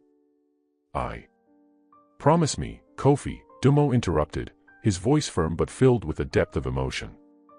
"Promise me that you will protect them. The child's safety is the only thing that matters now." Kofi hesitated for a moment, then nodded solemnly. "I promise. But I will never forget what you've done for Ekra, my friend." Without another word, Dumo turned back to the crystal. As his fingers tightened around it, he felt the magic surge once more, filling every fiber of his being. The prophecy, the child, the land, and the sea, all were bound in this single act. He closed his eyes, offering up a silent prayer to the spirits of Ekra, to Nia, and to the unborn child whose fate rested in his hands. As Dumo raised the crystal high above his head, the temple seemed to hold its breath. The light from the crystal grew blinding, illuminating every corner of the chamber. The ancient carvings on the walls seemed to pulse with life, their deep grooves glowing as though they were awakening after centuries of slumber. The air around Dumo crackled with energy, and for a brief moment, it felt as though the very earth beneath him was shaking. A powerful wind began to swirl around the temple, and the stone pillars groaned in response, as though the very foundation of Ekra was being tested. Dumo felt the power surge within him, and then, with a deep breath, he unleashed it. A beam of light shot from the crystal, piercing the ceiling of the temple and reaching high into the heavens. The force of it sent a shockwave through the jungle, and from within the jungle, the sounds of the battle outside seemed to falter. The shadow army's advance slowed as the light from the temple illuminated the battlefield, pushing back the encroaching darkness. The air hummed with ancient energy, and Dumo could feel the prophecy coming to life. The sacrifice he had made, his very soul intertwined with the magic of Ekra, was now complete. In that moment, everything seemed to fall into place. But then, something unexpected happened. From the center of the light, a figure emerged. It was not Dumo, nor the child. It was Nia. Her form shimmered before him, the mermaid's body glowing with an ethereal radiance. Her long, flowing hair billowed around her, and her eyes, filled with love and sorrow, locked onto Dumo's. "Dumo," her voice whispered, like a song carried on the wind. "You've done it. You fulfilled the prophecy." Dumo staggered back in shock. "Nia. But how? I thought you were." "I was lost, Dumo," Nia said softly, her voice filled with both pain and understanding. "But the prophecy brought me back. It wasn't just the child's destiny, it was ours. We are bound together, by the sea and by the land, forever." Dumo reached out toward her, his heart torn between joy and sorrow. "But what about the child? What about the darkness? We still have to fight." Nia smiled, her eyes filled with a deep wisdom that seemed to transcend time. "The battle is not yet over, Dumo. But you have already won. The child will rise, and the darkness will fall. Together, we will see the prophecy fulfilled. As Nia spoke, the temple seemed to pulse with life. The light from the crystal continued to radiate outward, its glow illuminating the entire jungle. The air around Dummo crackled with magic, and he felt the presence of the child who was the key to Ekura's future, awakening within him. And then, as if responding to Nia's presence, the child moved. Dummo gasped, his hands trembling as he placed them on his own chest. The child, they're alive. His voice was filled with awe and wonder. Nia nodded, her expression tender. Yes, Dummo. The child is the key to the prophecy. They carry both the land and the sea within them. It is through their strength that Ekura will survive. But you must protect them until the time is right. Dummo's eyes filled with determination. I will. I will protect them with my life. At that moment, the jungle outside seemed to fall silent. The shadow army had halted, their dark figures still and unmoving as though bound by an unseen force. The air was thick with anticipation.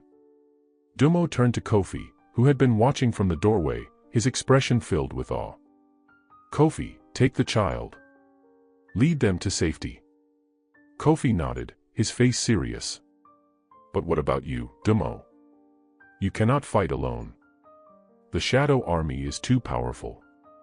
I'm not alone, Dummo said firmly. Nia is with me.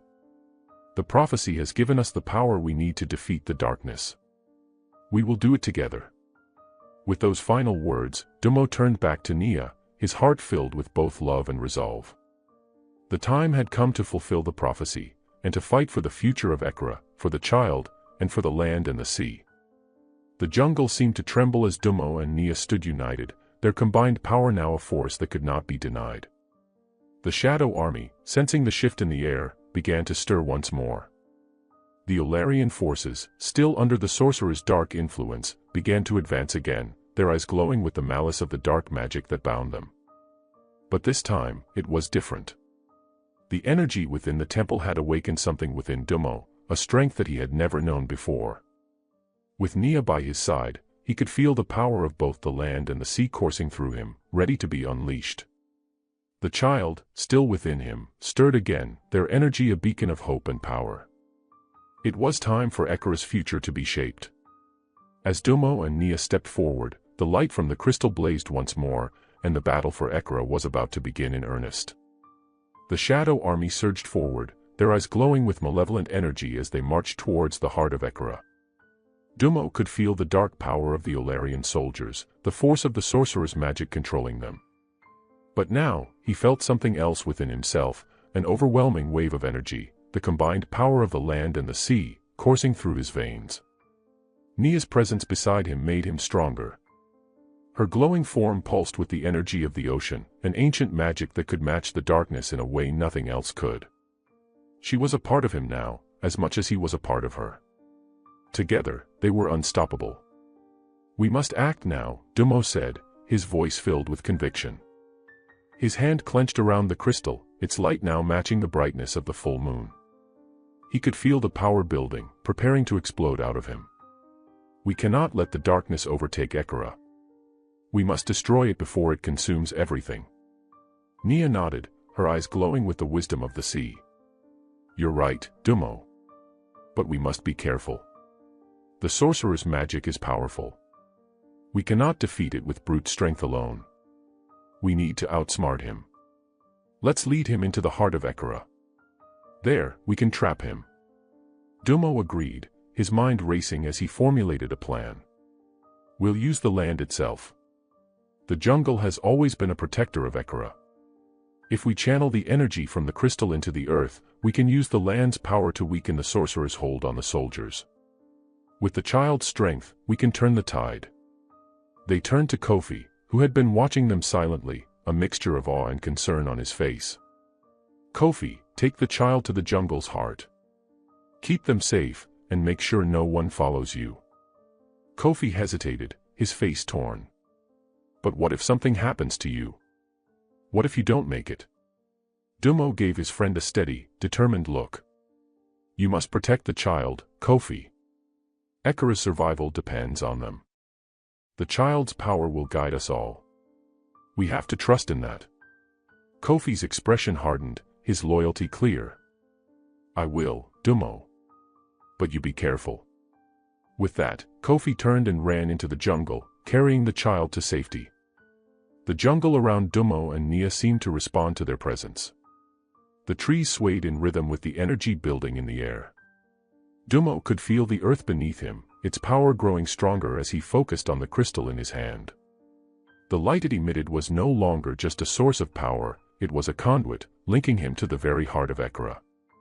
Nia closed her eyes, her voice soft as she chanted a rhythm known only to the sea.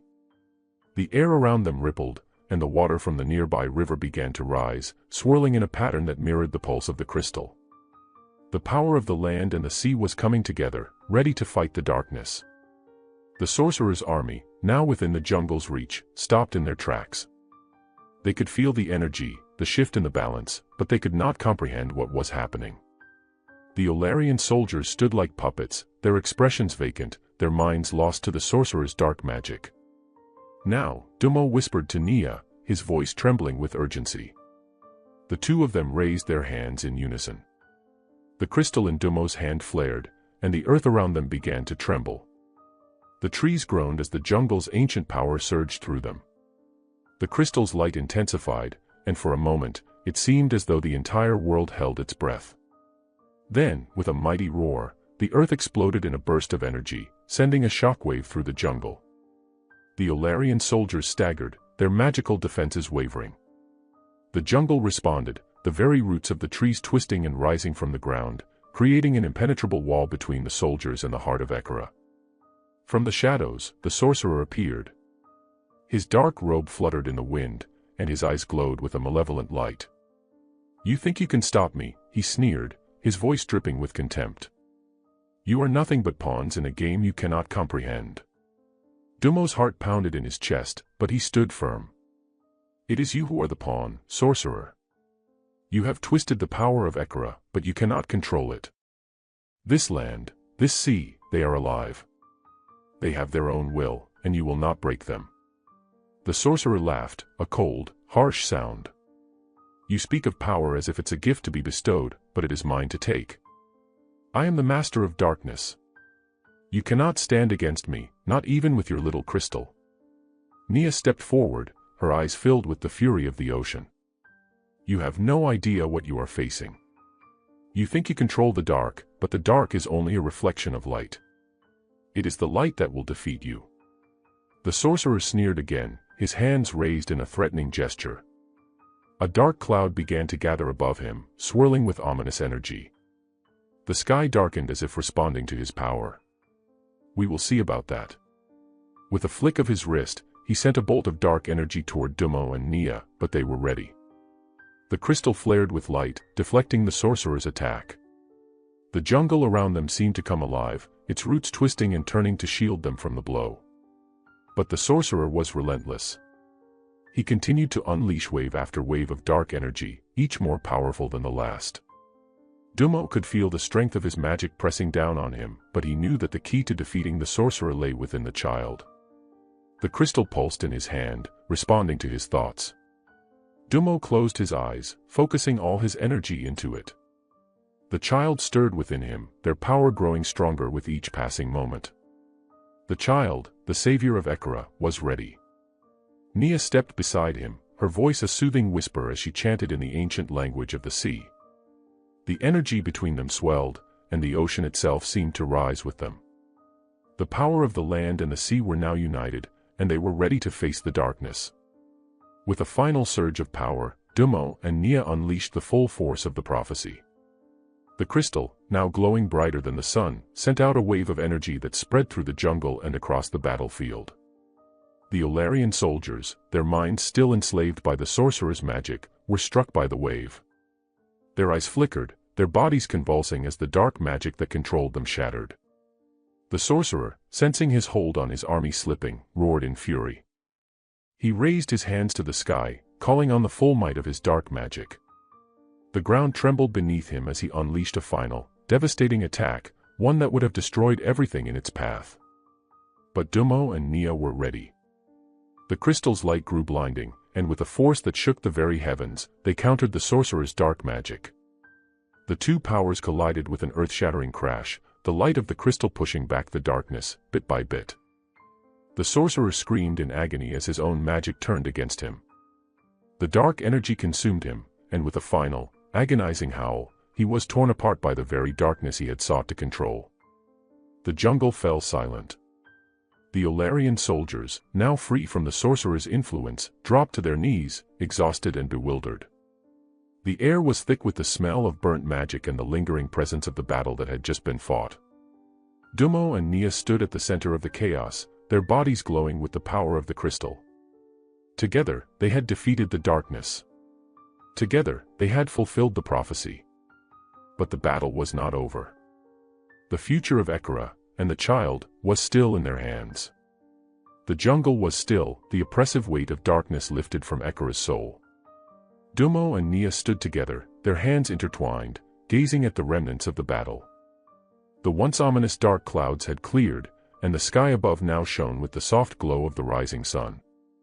The trees of Ekara swayed gently in the breeze, as if welcoming the dawn of a new era.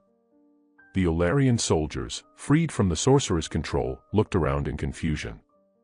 Many of them dropped their weapons, realizing the lies that had bound them. Dumo could see the fear and regret in their eyes, but he also saw something else, hope. They were no longer under the sorcerer's spell, and they could choose a new path, one of peace. Kofi emerged from the jungle, holding the child safely in his arms. The child, though still young, radiated an energy so pure and bright that it felt as if Ekara itself was being reborn in their presence. The child's power, now fully awakened, had the potential to heal the land, bringing prosperity and balance to both the land and the sea. Dumo approached Kofi and the child, his heart swelling with pride and love. "We've done it," he said quietly, his voice thick with emotion. "Ekara will live. And so will the legacy of the prophecy." Nia smiled, her eyes full of quiet joy. "The child is the bridge between the land and the sea, Dumo. They will unite us all, those who live on land, those who live in the water, and those who dwell in between. Together, we will rebuild Ekara stronger than ever before." The two of them turned to face the survivors of the battle, the Olarian soldiers who had been freed and the people of Ekara who had fought valiantly to protect their home. Dumo raised his hands, signaling for silence. "Today," he began, his voice carrying across the clearing, "we stand together. No longer divided by the fear of darkness, we are united by the light of hope." The prophecy was not just about a child, it was about us, about the choices we make and the power we have to change our future. He paused, his eyes meeting Nia's as she stood beside him, her presence a reminder of the strength they had found in one another. "We are the ones who shape Ekara's destiny. Let this be a lesson to all of us, that even in the darkest times, we have the power to bring light. That love, unity, and sacrifice can overcome any darkness." Dumo's voice softened as he looked out over the land he had fought to protect. Ekara is more than just a kingdom. It is a living, breathing part of us all. And as long as we stand together, there is nothing we cannot achieve. Nia nodded. "The land and the sea are one. We must care for them both, for they care for us. The future of Ekara lies in our hands, and we must protect it." The survivors of the battle knelt in respect, understanding the weight of Dumo's words. The darkness was gone, but the real work was just beginning. Ekara would need to heal, and it would need leaders who understood the importance of balance, unity, and love for both the land and the sea. As the sun rose higher in the sky, casting its golden light over the jungle and the river, Dumo, Nia, and the child stood together, watching as Ekara began to breathe again. The story of Dumo, Nia, and the child teaches us that no matter how dark or difficult life may seem, there is always hope. When we stand together in unity and work with love and understanding, we can overcome even the most powerful of challenges. The power of love, sacrifice, and unity can bring light to the darkest of times and create a future full of hope and prosperity. We also learn that balance is essential, between the land and the sea, between people and nature. We must respect the world around us and care for it if we want to protect the future of our children and the generations to come. What do you think the most important lesson of this story is? Is it about the power of unity, love, or something else? Share your thoughts in the comments below. I'd love to hear what you think. If you enjoyed this story, don't forget to like the video, share it with your friends, and subscribe to the channel for more exciting folktales and adventures. Your support helps us keep telling more stories like this.